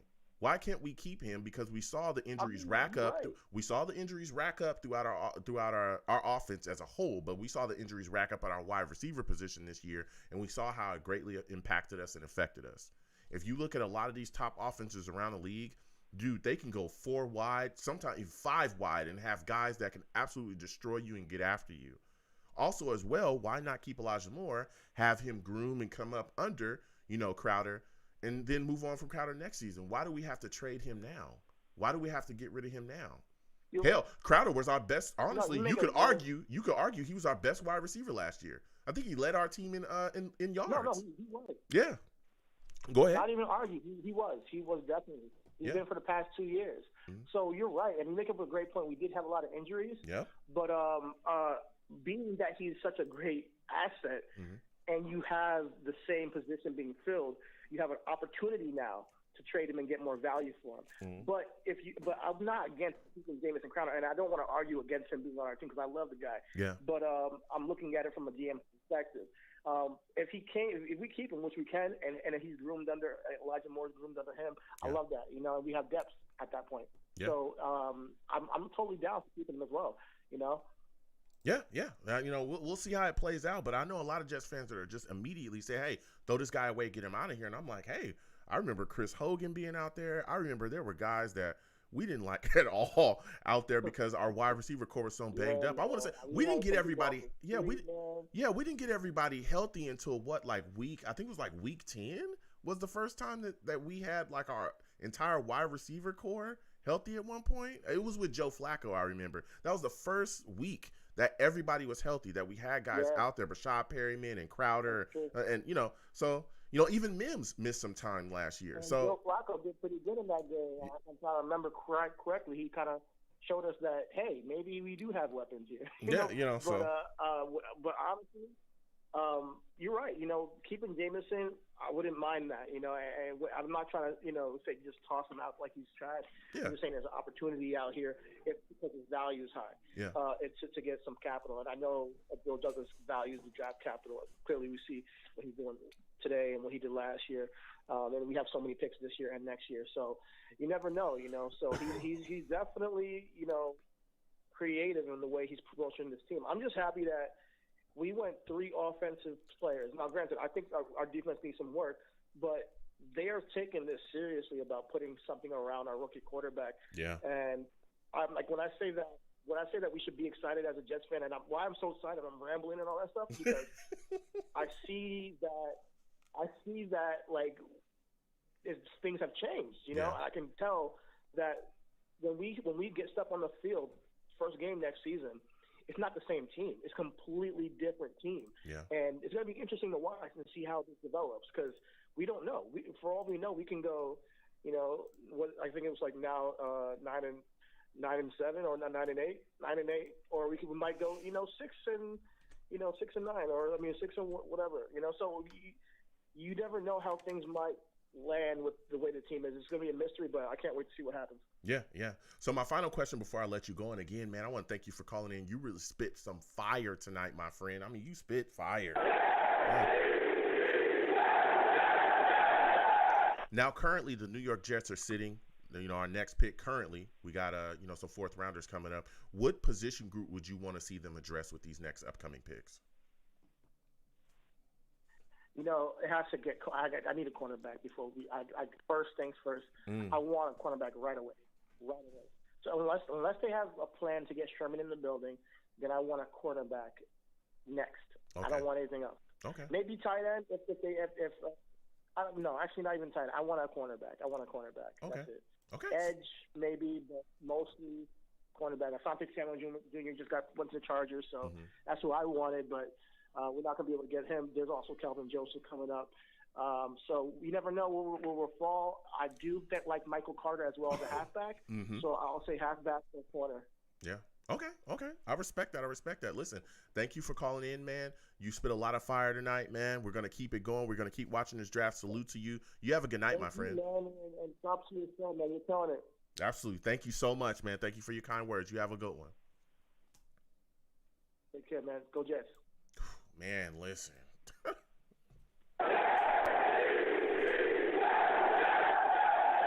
Salute to everybody. We're going to keep on going, man. A lot of Jets fans calling in, spitting that fire. Again, we're watching the draft live. These are live reactions. We're moving and shaking and bouncing. The Cowboys got Kelvin Joseph, a cornerback at 12. Walker Little, another offensive tackle off the board to the Jags at 13 or at 45, excuse me. The Cowboys selected Kelvin Joseph at 44 as well. Jackson Cartman, an offensive tackle from Clemson. He goes off the board to the Bengals at 46. Asante Samuel Jr., a guy that I talked about, man. A guy that I talked about that I thought the Jets could target. Another corner, you know what I'm saying, from Florida State. He goes to the Chargers at 47. Whoa, let me tell you something. Chargers are building something nasty. That defense is getting put together, all right? That defense is getting put together. Aaron Banks from Notre Dame, another guard. He's going to the Niners at 48. People are making moves, man. People are making moves. The Jets have made some moves as well. Elijah Moore, again, the New York Jets select Elijah Moore at 34, wide receiver. Creed Humphrey, Tevin Jenkins on the board. We took a wide receiver who's going to come in and be a steady set of hands for our young quarterback. So we're going to see how it happens, continuing to move forward. We're going to get back to the lines in just a second. I want to go to my guys in the chat. Salute to all the savages in the chat, all my guys and girls as well. Salute to all of you. Christopher Cancel in the chat says, Joe, do you believe Mr. Tucker has similar abilities like Mangold since they share the same position on the O-line? Salute to you, Christopher Cancel. Always like talking to you. Good to see you in the chat. Here's the deal. It's tough for me to kind of like, when I talk about players, it's tough for me to compare them to like, other players are great, great players. I believe that Tucker is a very solid offensive lineman. Vera Tucker, he's going to come in. He's going to maul people. He's a guy that I think, especially in the run game, I think is going to be successful here. I really like what he brings to the table. He's an SC guy. He's going to be tough up front. I can't wait to see him, especially if he's next to Mekhi Becton. Whew, that left side is going to be something else. We're just going to run power left. Just go ahead, run left all day, every day. Don't matter. We're going to get these yards. So salute to you, Christopher Cancel. You know what I'm saying? Please, again, keep, hitting up the chat. Please keep asking those questions. We'll continue to go back and forth with you as well as getting to our lines. So now we're going to get back to our lines. Again, 515-602-9639. 515-602-9639 is the number. Call in. Don't call in and hang up. Call in and hang up. Call in and hang up. I can see you. You're in a queue. If you call in and hang up, call in and hang up, call in and hang up, you'll be in the abyss. I'll never be able to bring you on, all right? Again, 515-602-9639, 515-602-9639. Wherever you're watching me from, please subscribe to the channel, turn on your notifications. Please give my stream a thumbs up as well and share my stream, to your friends and family. You know what I'm saying? So we're going to keep getting to these lines. I'm going to go to my guy, Jason, man. We're going to my guy, Jason, at 661. 661, I'm coming directly to you. Jason, my friend, I want to thank you for calling in tonight. Give me your thoughts about the New York Jets selecting Vera Tucker. How do you feel about the Jets moving up? Do you think we got fleeced? You know what? I did say, Joe Douglas would have to do something special because of what he did in the free agent. Mm-hmm. And you know what? He did something. He shut my mouth. I told him that he better do something special to get us some dogs, and man, he's like, he shut me up with the God situation. Man, what amazing pick he did on that. Holy smoke. Yeah, listen, you already know. Look, Joe Douglas, he's out to silence people. He's out to silence the critics. He's going to do his work and handle business, all right? I know a lot of people, and we talked about this before, the idea of trading up. And, especially early, I was saying to myself, trading up sounds kind of tough, but we have a lot of holes, we have a lot of needs, but especially as the draft continued to draw closer and closer, we started to hear, from different people about how guys that we coveted was being targeted by other teams. And that was what kind of brought me to the idea of maybe we could trade up from 23 to 20 and still be able to grab Vera Tucker. Maybe that's something that we could do. And I just want to trade up 3 spots. I don't want to give up too much capital, but just trade up 3 spots. But then as it started to draw nearer, I felt like the Vikings were going to be the team to take him. And so for me, watching Joe Douglas move up, get aggressive for a guy that he wants, showed me a lot, man. Shows me that he's just not going to sit back and, just take whatever falls to him. If he covets a guy and that's the guy that he wants, he's going to do whatever it takes to attack that position, especially if it's a position of great need. And that's exactly what, our offensive line issues that we have. It's a position of need.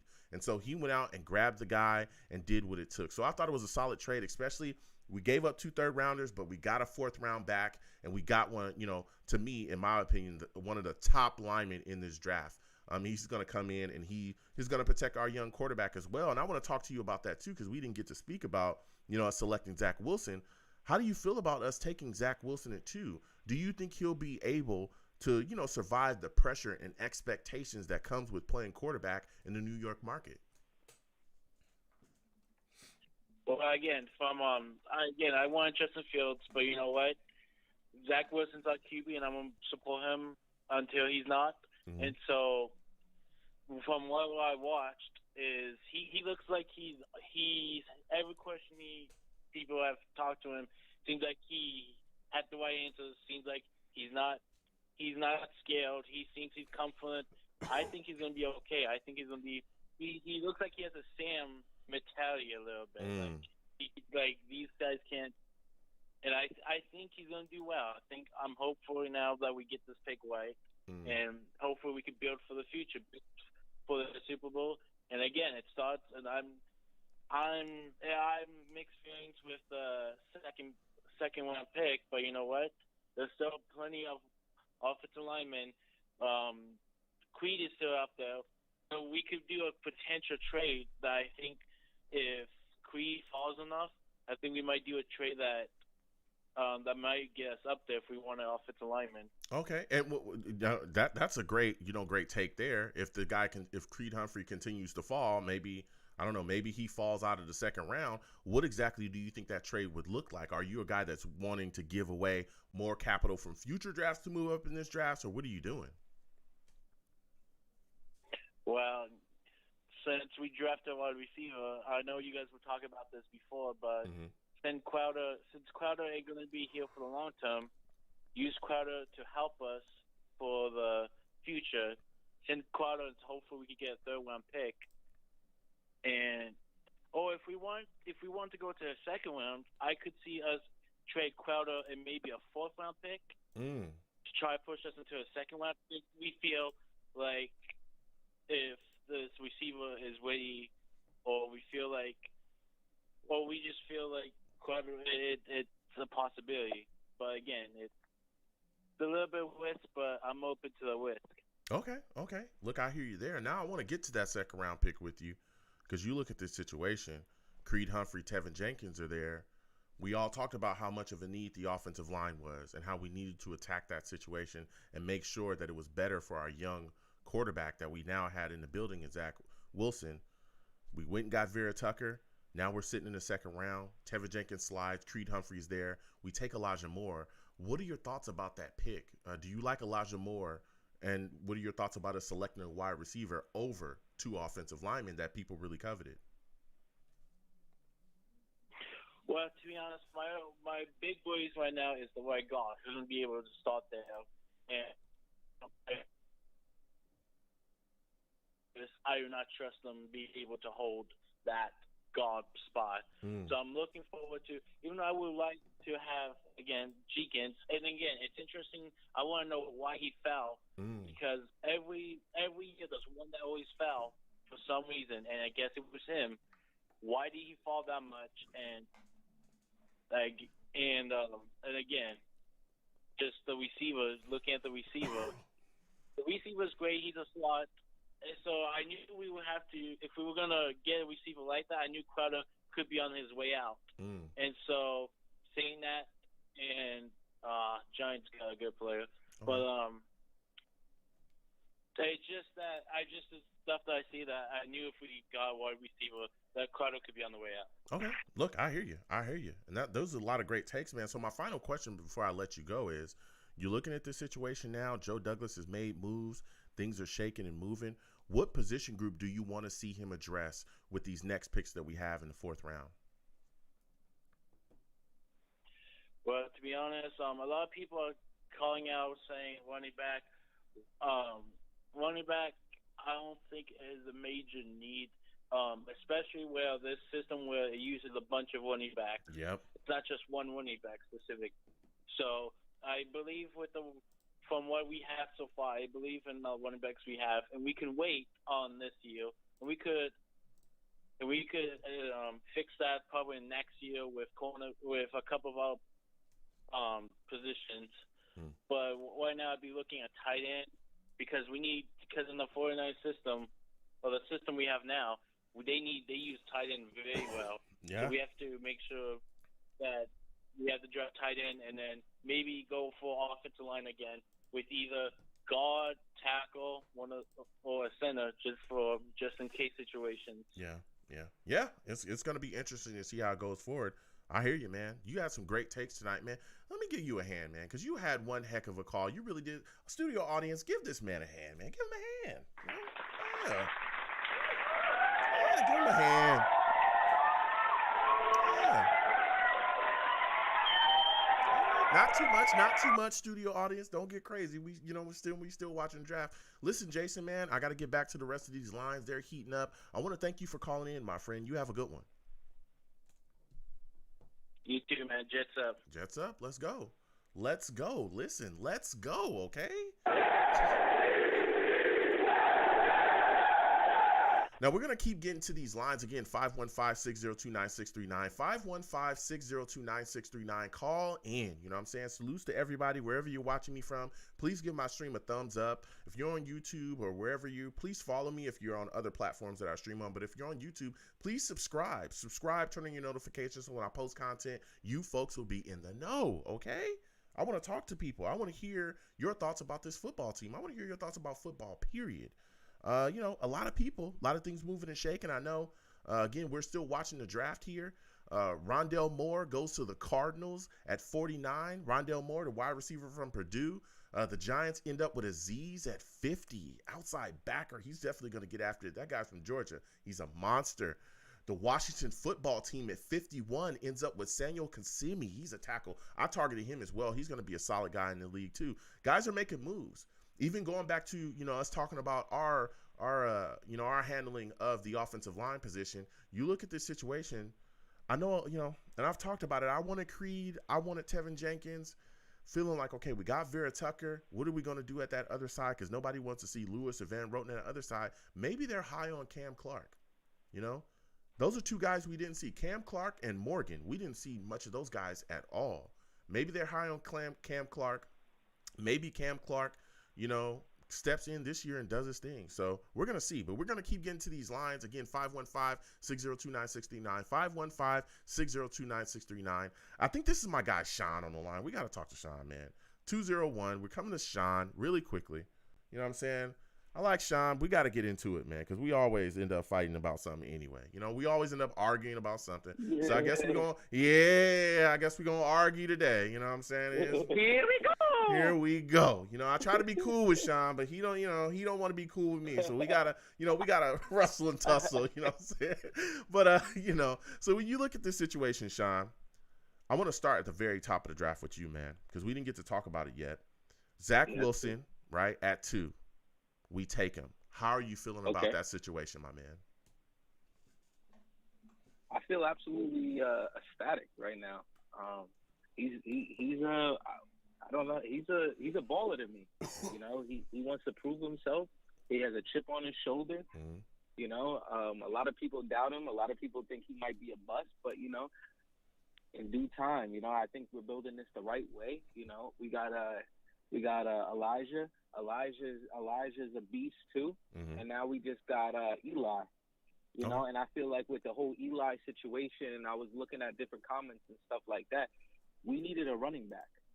So what he did was we also need a wide receiver. So with that Shanahan system, that's like a plug and play right there. That's, you get a versatile person in a wide receiver / running back, and that's what we need. We got, 2 and 1. Okay. Well, we'll get to the second pick in the first round in just a second, or second pick in the second round in just a second. But even looking at this situation, when you're talking about, us selecting Zach Wilson, there was a lot of fans that wanted to see us trade for Aaron Rodgers because, that news started blaring about as well. What are your thoughts about that? Would you have rather have the Jets traded for Aaron Rodgers or draft Zach Wilson? Like I would have. I don't know. I kind of like this situation because, to be honest, we need players. If we take Aaron Rodgers, that would be crazy. I would like that. I would love it.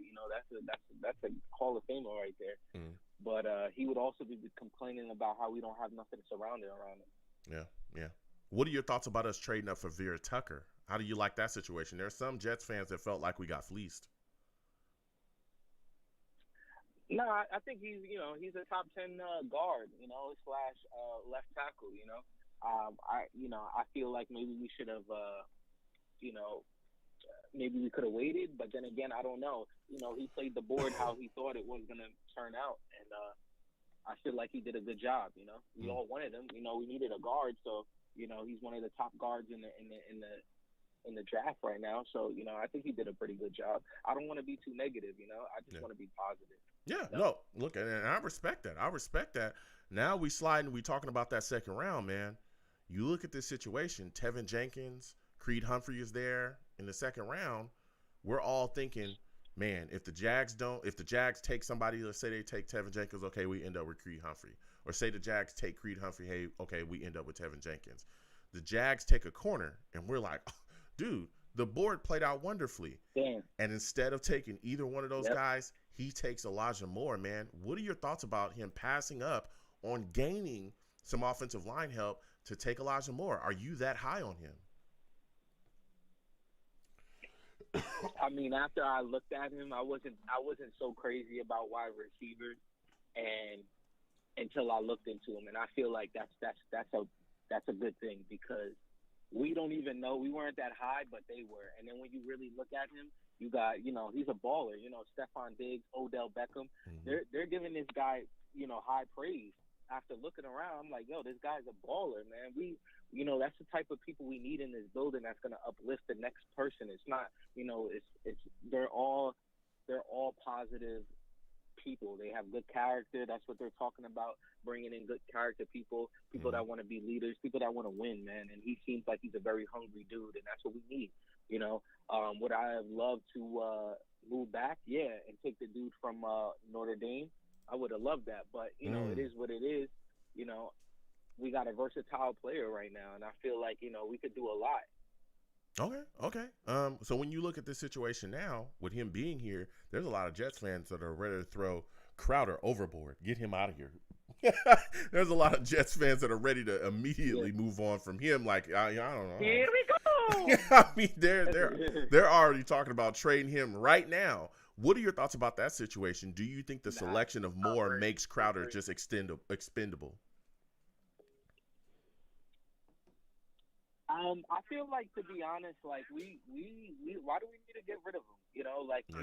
We need players. Yeah. We need players. The more, when Jameson Crowder went down, who do we have? Braxton Berrios. He'll give you a couple catches in the game, and then when it comes down to the important down, he'll fumble the ball. He fumbles the ball. You know what I'm saying? So like, the more players, the better the situation. It brings in competition. We need competition. These young cats be coming in here, and they feel like, some of them might come in and feel like they might be the best player on the Jets. Yeah. Now you bring in more competition. Now they're like, whoa. Now it makes Denzel Mims, damn, I think I got to work harder now. My slot, my position might not be safe now. I got this dude Elijah Moore coming in. He might, what I'm saying? Yeah. That's what we need. We need to elevate the team and stop making these players comfortable, because as soon as they start getting comfortable, that's when they feel like, you're the Jets. You need me. I don't need you. So I feel about it. I feel like we're talk about it. Yeah, go ahead. We're doing a good job, man. We're doing a really good job, man. And that's the attitude we need. We need the ballers, man. We need people. It's crazy because you actually got players that are known, like Stephon Diggs, Odell Beckham, all these players. I think DK Metcalf. Yeah. They're all reaching out to this dude more. You know what I'm saying? And that's what we need. If these people are reaching out, what does that say about the kid? And we don't have that on our squad. You know what I'm saying? You don't get no big time players like that reaching out saying we got a stud like that. And that's what we need. We need that. Yeah. And even Zach just reached out to Moore and told him, yo, he's ecstatic about him. So I feel like, we're doing a good job, Yeah. I just hope we get some picks back, man. I was thinking, to be honest, I'm thinking that we was going to trade Jameson Crowder to get back into the second round. Okay. Yeah, I mean, there's a lot of possibilities out there. We could end up trading future capital as well to move back up probably in the third, or that's something that we could see. Again, there was a lot of people that didn't think that Joe Douglas would ever trade up to begin with. I talked with a lot of Jets fans that are like, he's not going to do that. He's just going to sit there. He's not going to do it. He's just going to sit there with a stiff face and just do whatever. And I was like, hey, I think if he covered somebody, he will. I was even shocked that he moved up that far, but hey, he did it, and that was a good deal. So my final question for you, Sean, before I let you go. Go ahead. What's so crazy about this is all these different reporters were saying how we're gonna do this and do Yes. that. We're eyeing Yep. running back from North Carolina, Yep. and none of that was right. None of that. And I'm like, yo, I don't even know who to believe anymore. Honestly, I don't know who's their source because they went in a whole different direction. And as soon as we got Elijah Moore, they're like, oh my God, this guy is great, blah, blah, blah. It's like, you guys told us we was going to get a running back. Then you told us we was going to trade back. So I don't understand what's going on right now. Everybody's wrong, baby. Everybody. No.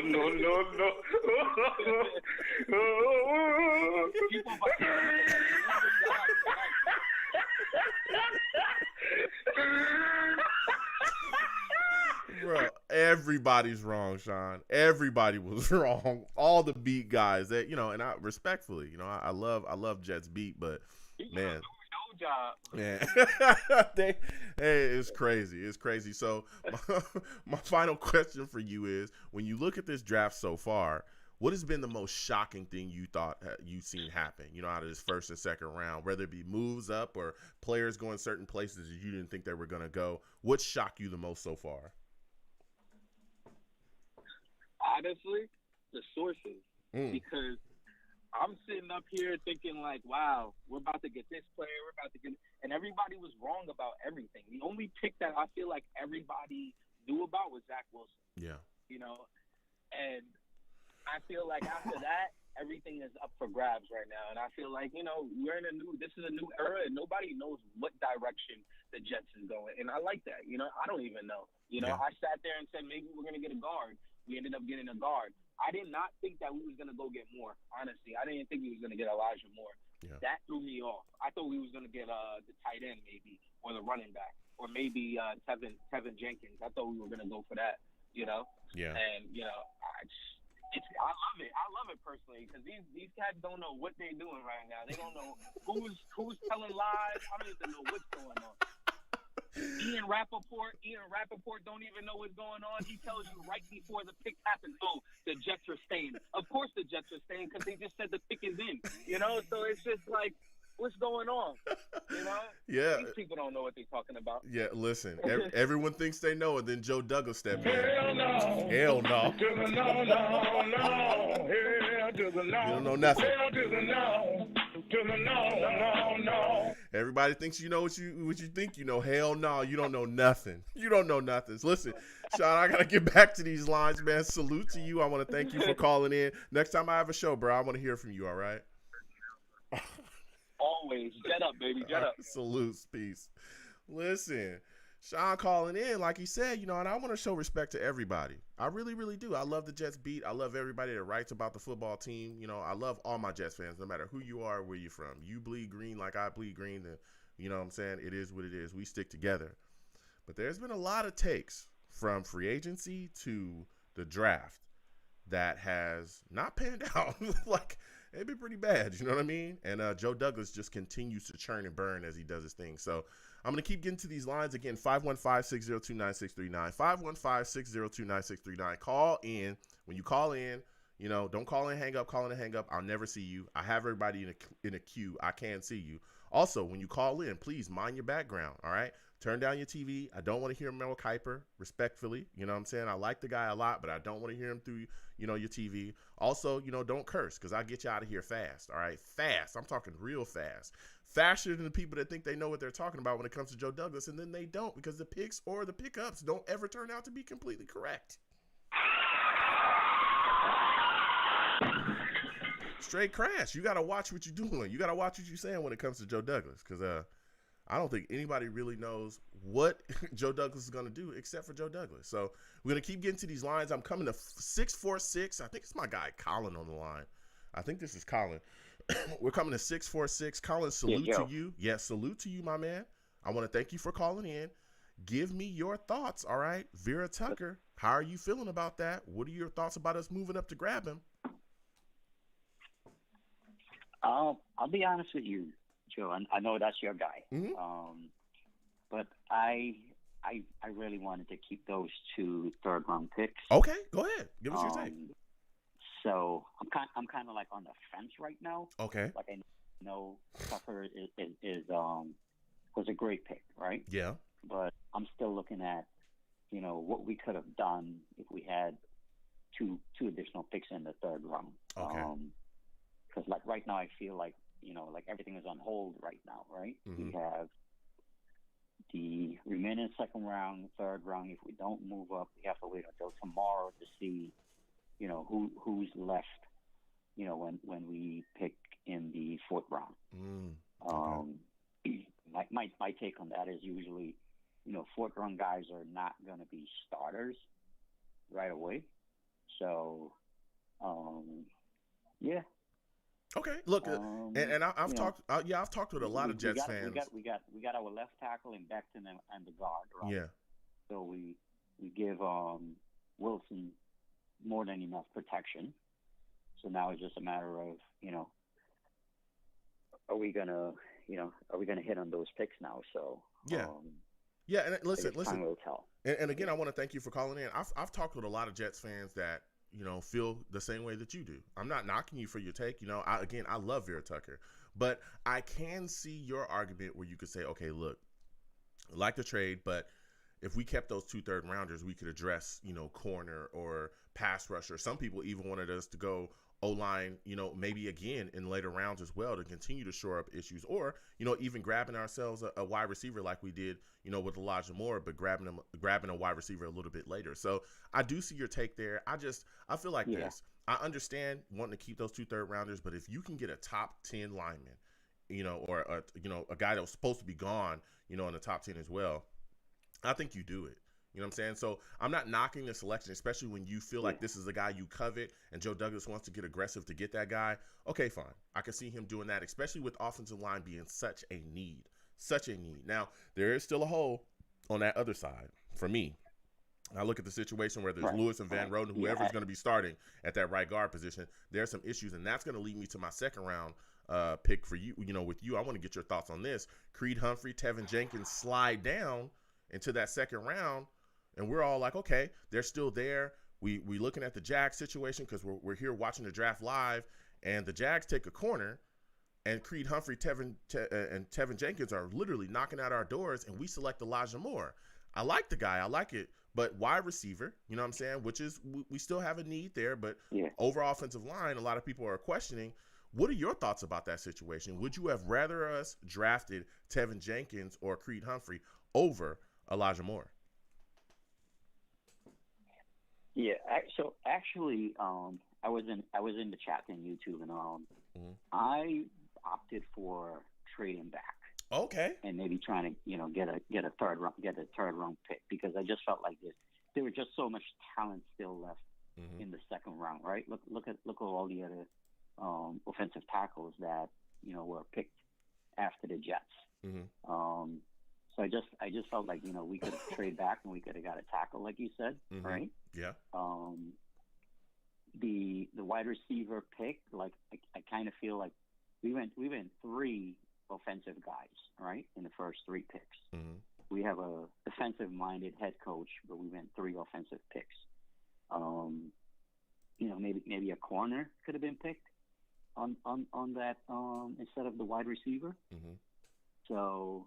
I'm not like excited about the pick. Like the player himself is like a really good player, but I'm not really excited about that pick. Okay. I feel like Joe Douglas is doing everything necessary right now to make sure that Wilson doesn't fail. Right. Yes. So he got the guard. Yeah. He's getting the receiver. Right, because he cannot fail with the Wilson pick, because as you know, I was a Justin Fields, as was I. Guy. Go ahead, talk that talk. I wanted. Yeah, go ahead. So I think Douglas, he's going to make sure he does everything to make sure that Wilson succeeds, because he cannot afford to fail with that pick. Yeah. So I'm just excited to see what's going to happen in the fourth round now, is to see like what kind of players we're gonna end up with.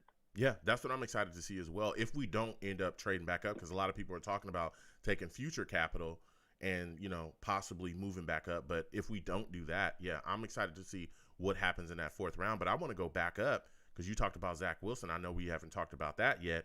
you look at the situation, we take Zach at 2. I know you were a big Fields guy. I was as well. You know, I'm not knocking Zach Wilson. I think he's a solid prospect.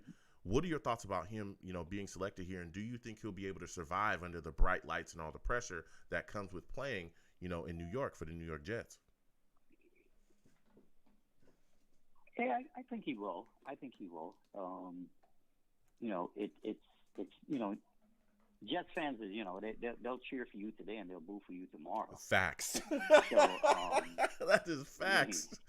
Go ahead. You know, so with Wilson, you know, I just hope he doesn't come out and feel like he has to like prove a point, right? Yeah. That, you know, he was worth being picked the second pick overall. Okay. Just be yourself. Come out and be yourself, and you know, whatever you know, coaching you're gonna get. Don't try to come out and be the hero, right? Okay. Because this is the NFL now. This is not college anymore. Yeah. So, you know, he just has to find a way to block out all the noise from the media and the expectations that everyone's going to put on his shoulders, and you know, just come out and play the game. Yeah. You know, so if he does that, I think, you know, he's not going to have an issue. Yeah. But yeah, I just don't want to see him coming out and, you know, everyone thinks he's just going to be like chucking the ball 50, 60 yards down the field and making completions. That's not going to happen in the NFL. Yeah. It's not going to happen like that. So, what are your thoughts about some of the fans that would have rather us had traded for Aaron Rodgers versus drafting Zach Wilson? No, I mean, Rodgers is one of the greatest, but at his age, you know, I would say no. Okay. You know, if it was Deshaun Watson, hell yeah. But Aaron Rodgers, if the Jets was, you know, like a team like Miami, who was, you know, right there, you know, almost in the playoffs or something like that. Yeah, you get Rodgers. But when you're two and, you know, 14, whatever we were last year. Yeah. I don't see what Aaron Rodgers was going to bring to the team. Yeah. Was he going to take the team all the way to, you know, winning a Super Bowl or something like that before he retires?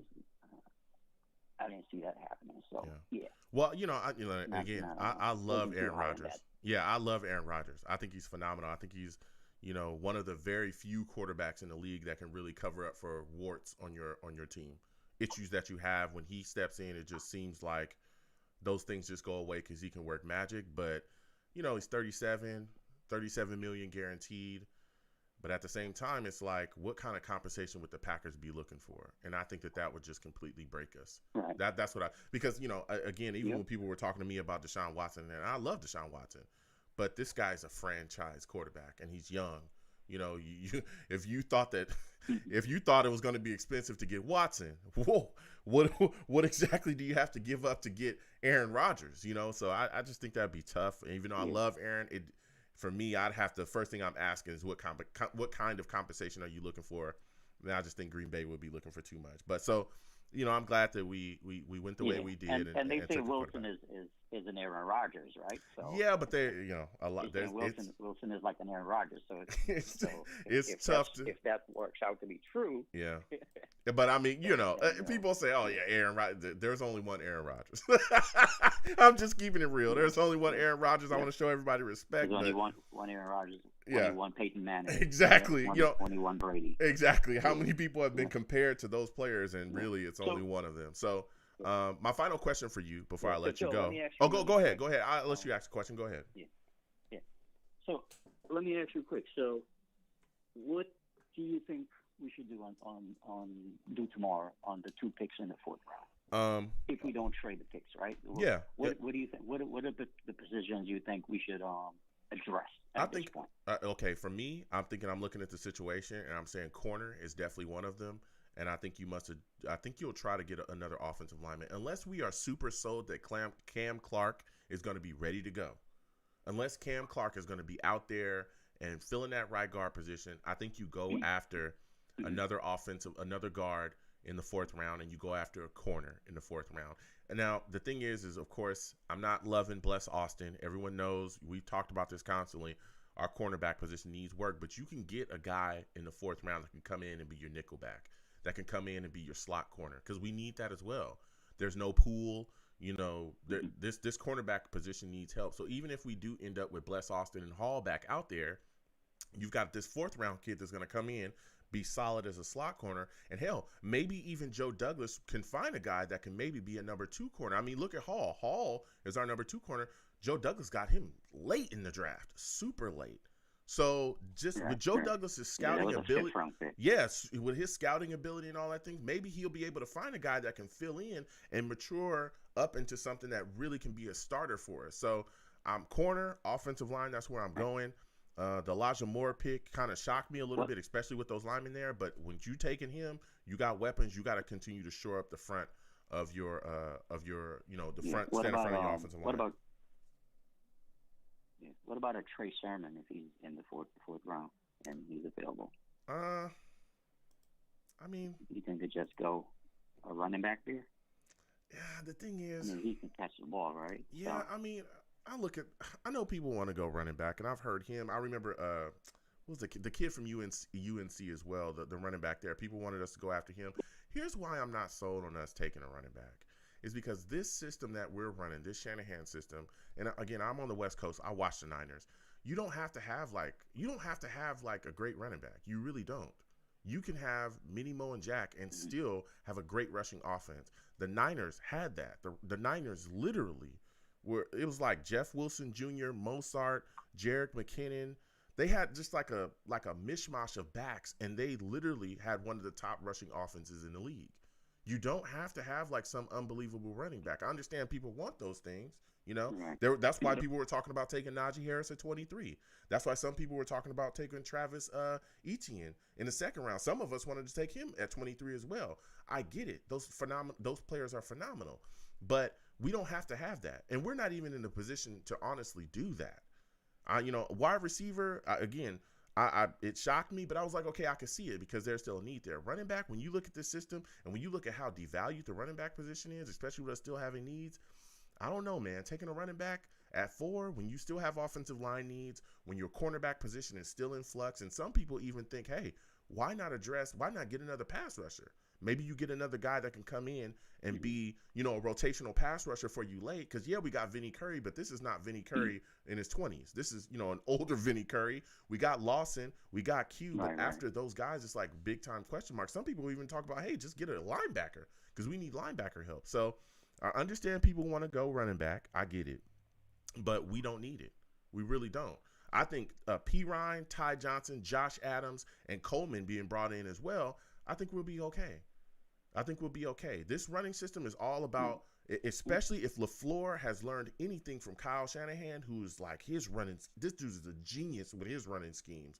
I've watched the Niners run on teams that people said nobody could run on, and they would come out and just absolutely, obliterate them up front. They get holes open. The way that they scheme was unbelievable. If LaFleur, who was, one of the guys that was constantly in the mix with Shanahan and the offensive game plan, if he can come here and bring those same concepts and ideals here, running that system here, dude, we'll be fine.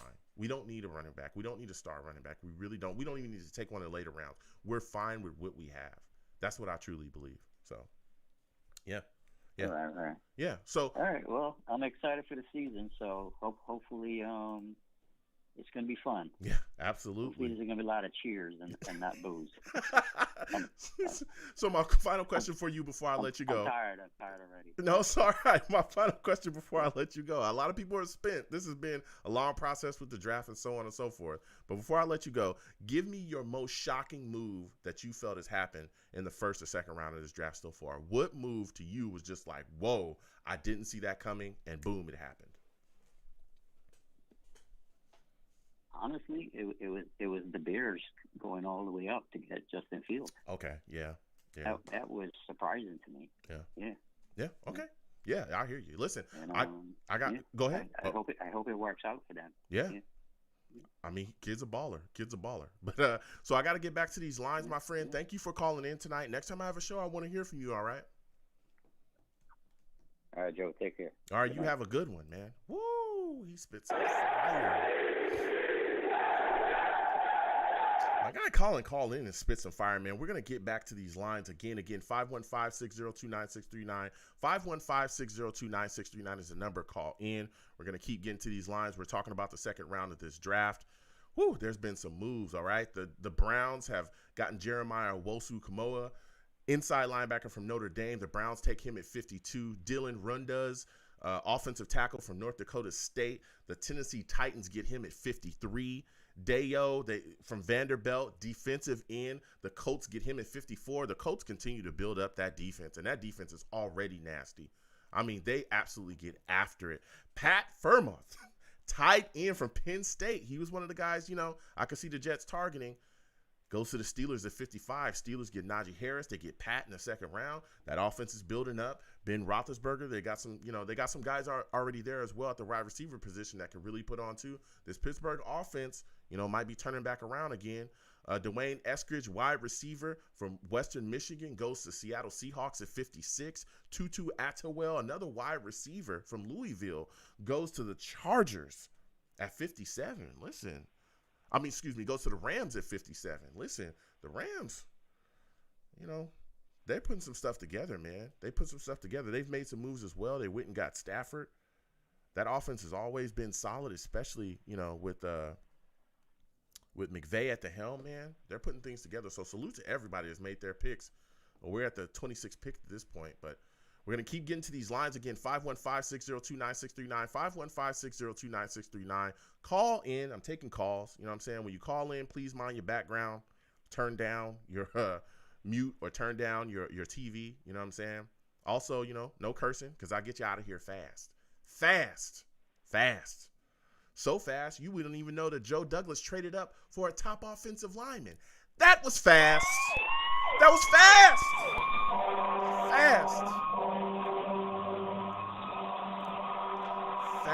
So fast. Joe Douglas making his moves. I'm going to go to the chat really quickly. Salute to Christopher Cancel again. Christopher Cancel says, why are people judging Aaron Rodgers' age? Brady is in his 40s and still doing well. Yeah. And then from, all reports, Aaron Rodgers wants an extension. He wants to keep playing, But there's just a lot of needs, man. I couldn't see us trading for Aaron Rodgers, even though it's tempting because it's Aaron Rodgers. You know what I'm saying? But I think that would have been asking for too much capital. So we're going to continue to get back to these lines again. 515-602-9639. 515-602-9639 is the number. Call in. Getting back to the lines, I'm coming at 914. 914 coming directly to you, my friend. And I want you to give me your thoughts about the New York Jets trading up for Vera Tucker. How are you feeling about the Jets moving from 23 to 14? Well, I liked it, They didn't give up. I don't think they gave up too much. They recouped the fourth. They were able to keep their second. They didn't give up any future draft capital. It was a good move. And, hey, that's your guy. You go get your guy. Yeah, that's true. I didn't think the Jets got fleeced either, and I want to thank you for calling in. I don't think the Jets got fleeced, but there are some Jets fans out there that weren't necessarily happy about the move. But I think, like you said, if that's your guy and you covet him, you go up and you get the guy. 2 third-rounders, that's not too much. So we still have draft capital again next year that we continue to address. But to get one of the top linemen in the draft, if you want to make that move, you got to go and do it. Now you look at this situation. Guy sliding into the second round, Tevin Jenkins. Nobody thought he would be there. Everybody said, hey, he's going to go in the top 15. Slides into the second round. Creed Humphreys in the second round as well. Jags take a corner. Both of those guys are staring us in the face. We end up taking Elijah Moore in the second. What are your thoughts about that selection? I think that Douglas atoning for letting Robbie Anderson walk. He is a deep. He has that speed. He is that lightning rod type of warrior. He can be a deep threat. So, and that's really the only piece that this offense is missing in terms of receivers. What are your thoughts? You got your possession guys. Just don't have that big guy who's going to be able to go down and get you the big chunk plays. What are your thoughts about the people that said, hey, instead of taking Elijah Moore, we should have traded down? How do you feel about that? Do Do you think that we should have moved down instead of taking Elijah Moore to try to recoup, some of the capital that we lost moving up for Vera Tucker? I think that would have been a good option. I don't think there was any really bad option here because, the Jets are, I guess you could say, engorged with draft capital over the next few years.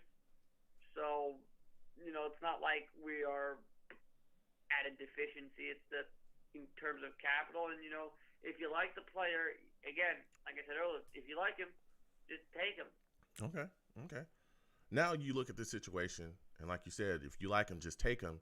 There's a lot of people that are saying, hey, we needed offensive line help like none other. And we passed on those guys to take, Elijah Moore. Where do you think the Jets address offensive line? Do you think they do that in the fourth round? Yeah, I could see them doing it. I think Douglas still has. I think they like Cameron Clark, and like I said, Fant and McGovern should do better in a zone blocking scheme. Okay, that's what I'm talking. Go ahead. It relies more on athleticism. Yep. And that's their big, and obviously that's Fant's biggest strength is his athleticism. Yeah, I hear you. I'm going right there. Like that was a great take right there. Like you said, especially with the situation or the scheme, the system that we have is changing. That Shanahan system coming in is going to be huge for us because it's going to change the dynamics of how we do things offensively and even the personnel that we have.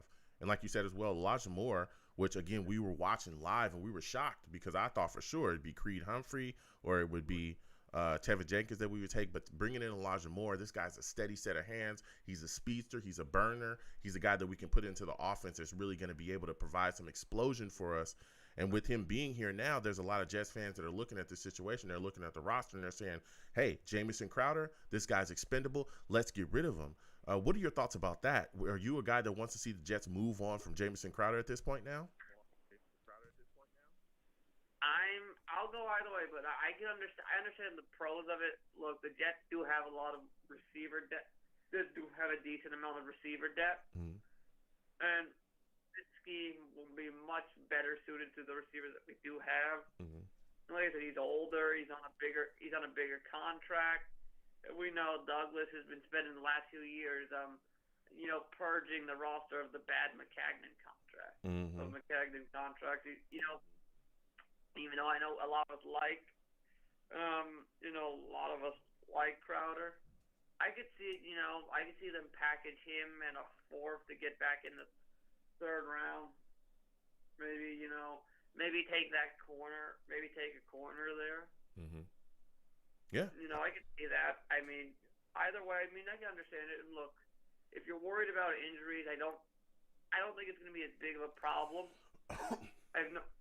Because I noticed that wherever Gase goes, injuries follow, and wherever he leaves, the injury bug tends to die down a bit. Not to mention the Jets' injury prevention program, where they got the fitness coaches, the medical staff, and the nutrition staff all coordinating together to try to mitigate the risk of injury. Yeah. I think all those things are going to play into a factor. You're giving some great takes right now. Especially like you said on that injury standpoint, because there's a lot of injuries wherever Gase does go. That's a fact. But so when you look at this situation now, when you look at Zach Wilson being our quarterback, what were your thoughts about him being selected, and what are your thoughts about some of the fans that would have rather of us traded for Aaron Rodgers versus drafting Mr. Wilson? Oh, please no. I've heard people. I think that's ridiculous. Like Watson was fine because he was like. Watson was fine because he had youth. He's young. This team needs time to grow. Aaron Rodgers is on a limited time schedule. Yeah. Look, for people who are saying Tom Brady is an exception. You can't expect every quarterback to be able to play into his 40s. I remember 2013 when Peyton Manning had his MVP season, everyone was saying, oh, yeah, this guy can play for another 7 years. And then what happened 2 years down the road? He looks completely washed up. If it wasn't for that Broncos defense, he wouldn't have that second ring on his finger. Yeah. I look at the situation as you never. Yeah, it's tough for me because you never know when these guys are going to go. You never know. Yeah. It's like I mean, it's tough. Brady's lucky he's able to. Yeah, it's tough for me because I look at the situation, and again, I love Aaron Rodgers. I do, dude. He's phenomenal. But it's just like not only his age, 37, but again, maybe he's a guy that can play a little bit past that. But still, it's the compensation I think you'd have to give up for him. We all knew Deshaun Watson was going to be unbelievably expensive. He's a young franchise quarterback. Then you got Aaron Rodgers, who is, one of the greatest quarterbacks of our decade that's still playing at a high level, even though he's 37.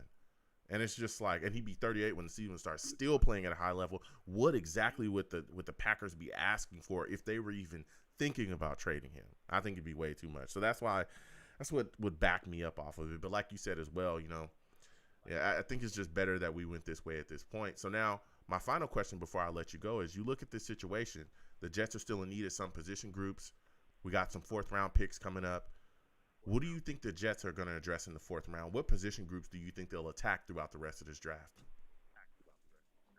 Well, I think they've gone in the heavy earlier rounds on their offense. They're going to take some picks to address defense. Mm-hmm. They need corner, linebacker. I think they'll wait. I think they'll get edge next year because I feel like those two positions are more important right now. Maybe if one falls to them, they like. But I see that's where they're going. That's where I feel they're going, and maybe in the later rounds, drafting a project offensive lineman. Yeah, I can see it. And again, a lot of people, and even myself from time to time, we kind of forget about Cam Clark because he hasn't played a lot. Maybe Cam Clark is the answer for them. Maybe they don't go O-line for the rest of the draft. Maybe they don't touch one in the fourth round. Maybe they say, hey, we're going to address corner. Maybe they go corner back to back and feel like because Cam Clark is going to be able to come out and definitely provide something for the football team. And maybe shore up that right guard spot. We'll see. I mean, him and Morgan, we didn't see anything from those guys. So we'll see what's going on. But actually, let me ask you one more before I let you go. What do you think is the most shocking thing that we've seen so far in the first or second round of the draft for you? I mean, what move to you, whether it be a player going somewhere or a team making a move to go up and get somebody, what has shocked you the most so far? The Jaguars drafting a running back with their second first-round pick. Okay. Look, I am glad we do not have Urban Meyer in our building. That man is out of his league. If you think about it, 22nd ranked O-line by PFF. Swiss cheese of a defense. Let's draft a third down running back because he's friends with Trevor Lawrence. Listen, I respect your take. I respect it. I'm not gonna. Listen, man, this is a heck of a call from you. You had some smoke for Urban Meyer, and I respect it. I want to thank you for calling in. Next time I have a show, I want to hear from you. All right, my friend. All right, as always, go Jets. Absolutely. Listen. A lot of people calling in, a lot of people got some issues with what other teams is doing, and they speak their minds. He said, hey, Urban Meyer, this guy's he's out of his league. I didn't say that. He did. You know what I'm saying? I did not say that, but he did. But there was a lot of shocking things so far for me as well. Again, Trey Lance going to the Niners, I'm shocked. Chicago moves up. They get Fields. Mac Jones, everybody said he was going to be a Niner. He ends up going to the Patriots. Just so many things shaking and moving. Us moving up for Vera, I thought was a very solid move for us. Shocked me. It was shocking we took Elijah Moore in the second. I did not see that coming. I did not see us taking a wide receiver in the second round. I thought for sure it was going to be offensive line help. So, woo. All right, so now I'm going to wrap up the show. We're going to continue to watch this draft live. We're going to bounce and forth, but I'm going to wrap the radio show. I'm telling you, we had a lot of great calls. We're going to continue to see what the Jets do, going into the rest of this draft as well. But listen, I'm the man of the people. I'm here for the people. Let me shamelessly promote my Facebook page. Everyone, go to Facebook, search The Long Beach Joe Show. Like that page. My content's up there. Go ahead and give it a listen. Message me. I'll message you right back. I love going back and forth with folks about this football team. Also, leave me some feedback. I love hearing about what you folks think I do here on The Long Beach Joe Show. I'm also on Twitter as well at YoungJ000. That's 3 zeros. Go ahead and follow me. I'll follow you right back. You want to troll me? No issues. I'm the troll that lives under the bridge, and I will have my Vera Tucker jersey on at all times. At all times. Fight on. Fight on. All right? He'll be right under that bridge with me, and we'll troll you together, okay? You can also follow the show's Twitter as well at The Long Beach Joe. I'm also on YouTube as well at Long Beach Joe Jets. Long Beach Joe Jets, that's where you'll see my live streams. You know, you can check me there as well for all the other content that I post. Look, when you go to Long Beach Joe Jets on YouTube, please subscribe to my channel. Turn on your notifications so when I post content, you folks will be in the know. If you want to troll me, no problems. Go ahead and comment, and we'll go back and forth in the comments as well, and I'll troll you right back. And as always, people, when you see me in person, all right, because you will eventually, it is arms out, chest open, free hugs for everyone. Free hugs for everyone. The hugs will cost you absolutely nothing. They will always remain free, all right? I want to thank you folks for listening. Without you folks, we're absolutely nothing. Thank you for taking the times out of your day to listen to me, call in and talk to me. You folks are the absolute greatest, all right? You folks have a good one. Peace. 1 second, folks.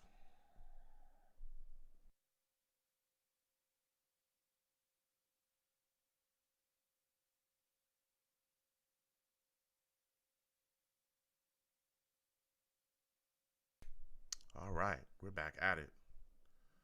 Woo, that was a show. I want to thank everybody for calling in. Can everybody hear me? Okay, yeah, I think you can.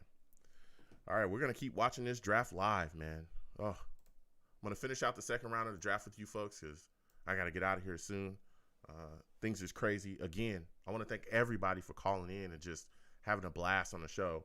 I think I'm going to try to do a show Tuesday as well at 7 p.m. Eastern. So I'll get that out. I'll get that out to you folks, and we'll talk again just about everything, covering everything from the draft. So we'll do that too. So keep watching this. This has been interesting, man. Salute to everybody in the chat as well. Dude, Val Outlaw. Val says, okay. Val says Aaron Rodgers is a regular season quarterback. Okay. Look, I respect everybody. I respect everybody's takes. I didn't say nothing. That's what Val said. I respect Val. He says Aaron Rodgers is nothing but a regular season quarterback. All right. Denon, yo, salute to you, Denon. Good to see you in here. Denon says, hey, Long Beach Joe. Happy about Elijah Moore. JD building around Wilson. I think Elijah Moore was a solid pick. I was shocked. I was a little shocked, to be honest. For sure, I thought that Creed Humphrey or Tevin Jenkins was going to be a Jet. That's just what I thought. Offensive line help was necessary. And I thought that, hey, that's the move that we're going to make. So, but I like the pick. It's not a bad pick at all. So I like what we did. As we continue to go down this board, I think I left off at Tutu Atwell. He went to the Rams. Nick Bolton from Missouri, inside linebacker. He goes to Kansas City at 58. Solid move. Terrence Marshall Jr. Yep, wide receiver from LSU. That guy's good too. Went to the Panthers at 59. They're giving Sam more weapons. You got Robbie. You got Marshall out there. You got Moore out there as well. Whew. Christian McCaffrey. Man, let me tell you something. The Panthers are putting it together out there. Salute to them. But he goes, Terrence Marshall Jr. Goes to the Panthers at 59. Pete Werner, inside linebacker from Ohio State, goes to the Saints at 60. You know what I'm saying? So we got 4 picks left in the second round, folks. A lot of things shaking and moving. Hey, listen, Val. Val says, Val's with the shoulder shrug emoji. Listen, I didn't say it. You did. I didn't say that. I respect everybody. I listen to everybody's takes. Val says he ain't nothing but a regular season quarterback. All right, I respect it. I respect your take. I ain't gonna take nothing away from you there. I ain't gonna take anybody away. But Christopher Cancel again had a great point. He said, "Why are people judging Aaron Rodgers' age? Brady is in his 40s and still doing well." Yeah, that's true.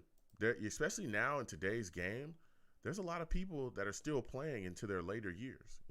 Well, there's not, especially a quarterback, because they're getting hit a lot less too. You even breathe on a quarterback these days and you can say goodbye, okay? Because you're going to get fined.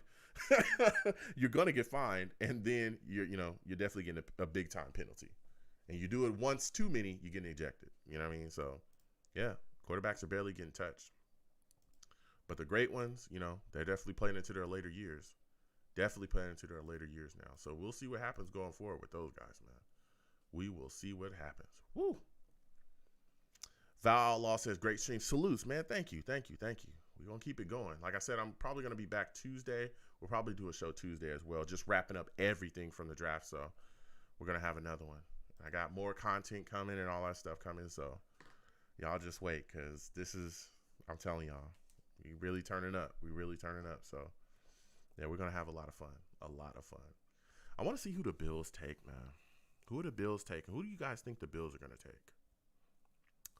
I don't know, man.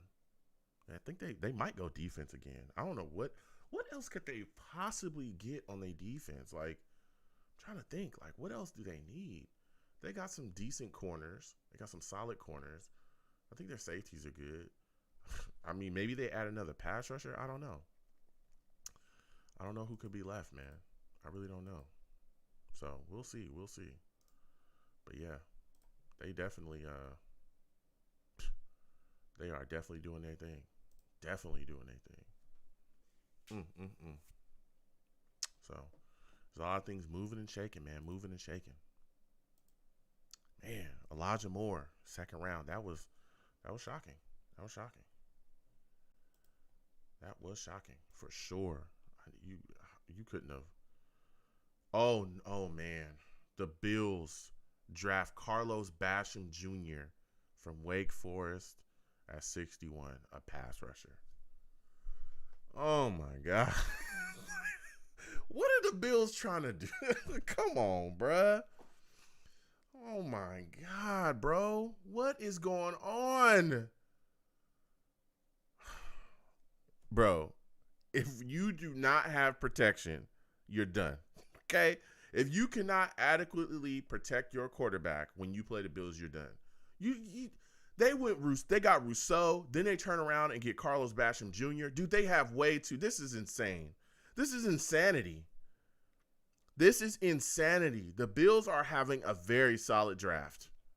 And I can't stand the Buffalo Bills. The Bills are having a very solid draft. Wow. It's insanity, man. It is insanity. I cannot believe this. Wow. Bills get Carlos Basham Jr. Wow. They get him at 61. This dude is going to get after it. Christopher Gansel says, hey, Joe, we already have wide receivers. How many more do we need? Salute to you, Christopher Gansel.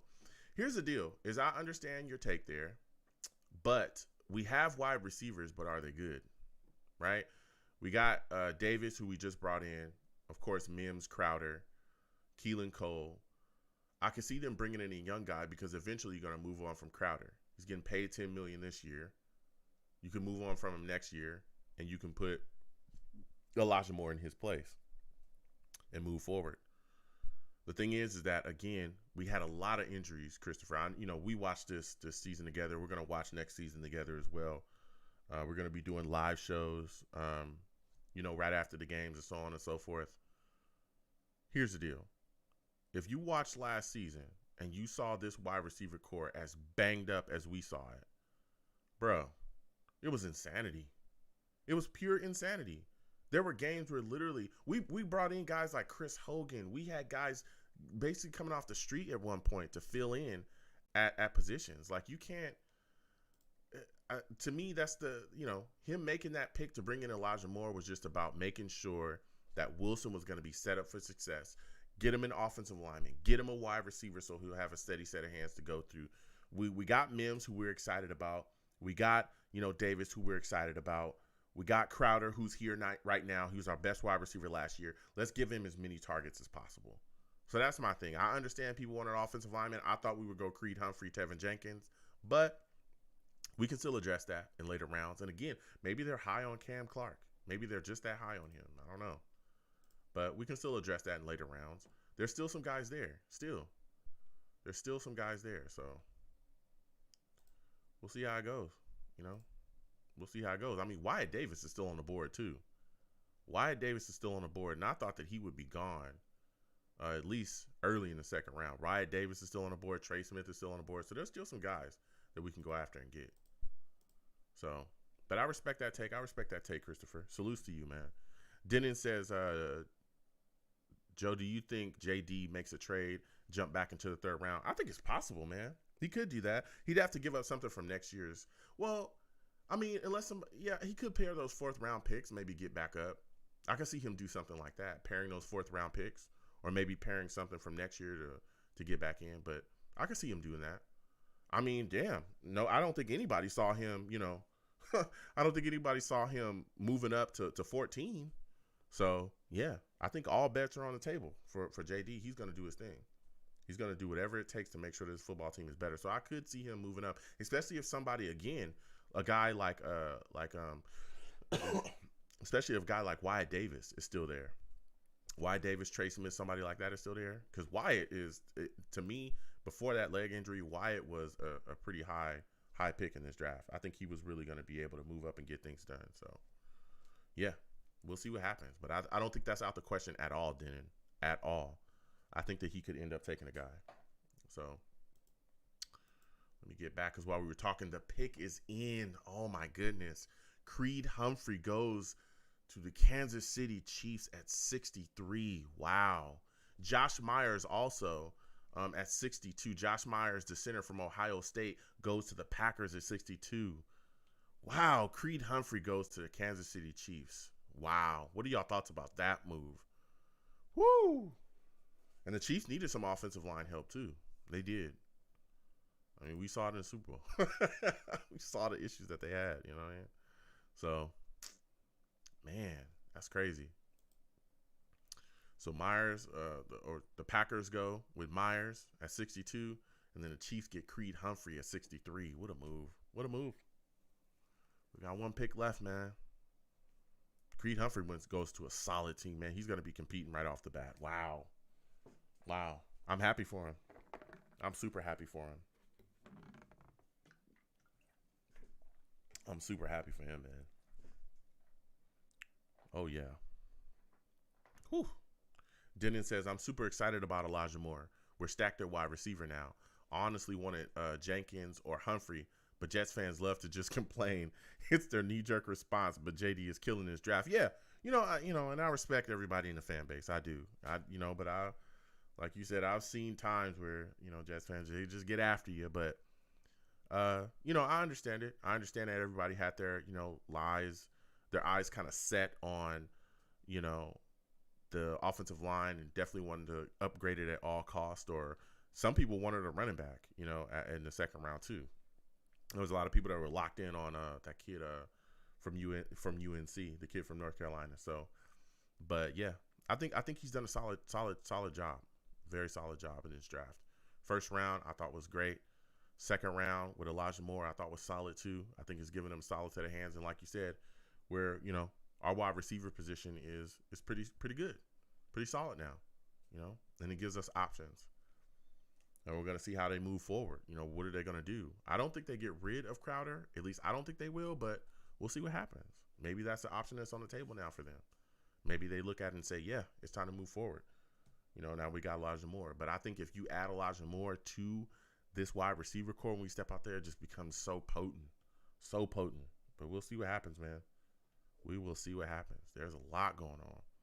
But I'll tell you what, the Chiefs getting Creed Humphrey. Wow. That is crazy. I never thought that he would even go in the bottom of the second. I thought he would go at the top of the second round, to be honest. Landon Dickerson was also there too. Dickerson was also there when we made the move too. So, damn, our division as a whole, man, has really stepped up. The Dolphins made moves. Jalen Waddle, they end up with Phillips. The Bills, get Rousseau. Then they turn around and get Basham, 2 pass rushers. The heck? The Patriots get Mac Jones. They beefed up stuff as well in free agency. Man, this is going to be crazy. We better have some protection, bro. We better have some protection. Christopher Cancel says Johnsons need to stay out of the draft. We don't trust those weasels. Wow. Well, I don't think the Johnsons are as involved in things anymore. I think they learned their lesson. To be completely honest, I think the Johnsons learned their lesson with Adam Gase. And I think that that's why Joe Douglas got the long contract that he got. I think that's why he was allowed to do his coaching search. I think this offseason, you know, once they fired Adam Gase, was just like, I think it was Christopher Johnson just putting his hands up saying, look, I don't know what I'm doing. It's clear as day that I don't. I'm just going to let Joe Douglas run everything. And, you know, we'll sign off on things because we own the team, but we're not. We have no clue what we're doing. We don't know. You know, I think that when Christopher Johnson was smooth talked by Adam Gase, that just showed like, bro, you have no clue of what you're doing. You have no clue. You don't know what's going on at all. You don't know what's happening in this league. You don't know what you're doing. You know nothing. Okay. Just get out the way, dude. And I think he learned himself. He learned himself like, you know, I'm just going to let it go. I'm just going to let Joe Douglas take care of this, and I'm going to let him do his business. So, yeah. But Christopher Cancel, yeah. The Johnsons are done here. Aaron, yo, salute to you. Aaron says, damn, I wanted to trade up. Don't know if it's going to happen. Still time, but hopefully there is time still left. Also, Joseph Osei is still, yeah, there's still guys out there. We'll see. I don't know if they'll trade up. I mean, maybe he pairs the fourth rounders and trades back up. That's something that he could do, but we'll see what happens, man. We'll see what happens. There's a lot of options. Denon says, any guy slipping into the third round, you would go nuts over if JD traded back into the third round and draft Wyatt Davis. Wyatt Davis for sure. If he traded up for Wyatt Davis, I'd go crazy. Like, that would be an unbelievably good move. Unbelievably good move. So I could see him doing that.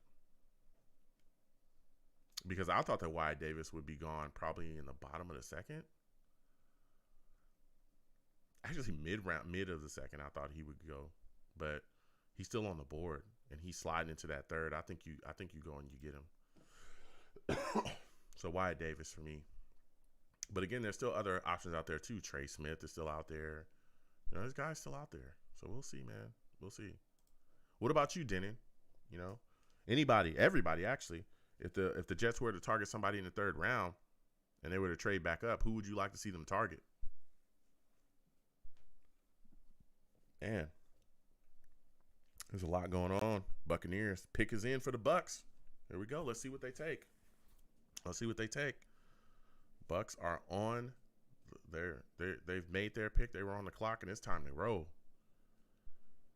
Man, this is crazy. The Jets take Elijah Moore in the second round. I'm still like kind of stunned. Okay, Bucks take Joe Tyron. Okay, they took Joe Tyron. All right, let's go. That's a solid move for them. That's a solid move for them.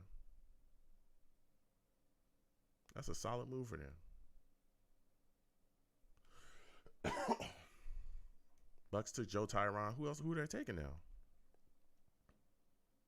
Come on, let's go. They're making their moves, man. I know they took Tyron. Who else are they taking? Man, this is just an interesting draft overall, bro. Real talk. It was an interesting draft overall.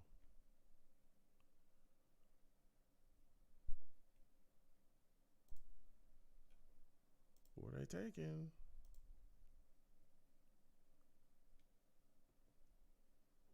Let's make it happen. Okay, Kyle Trask. Okay, quarterback from Florida. That's who the Bucks take. Bucks take Kyle Trask at 64. QB from Florida. Okay, salutes to the Bucks. Salutes to them, huh? Salutes to the Bucks. They take a QB in the second round. That's a guy that can groom and mature with for Brady. Groom and mature behind Brady. It's probably, you know, wind it down. Brady, some people think he might play another year. At best, maybe 1-2 more years. Then you move forward with Kyle Trask, maybe. Denon says, man, I'm not sure. I'm only knowledgeable with guys from the first and second rounds. But if you say Wyatt Davis, I'd go nuts too since we missed on Jenkins and Humphrey. Yeah. Wyatt Davis is really good.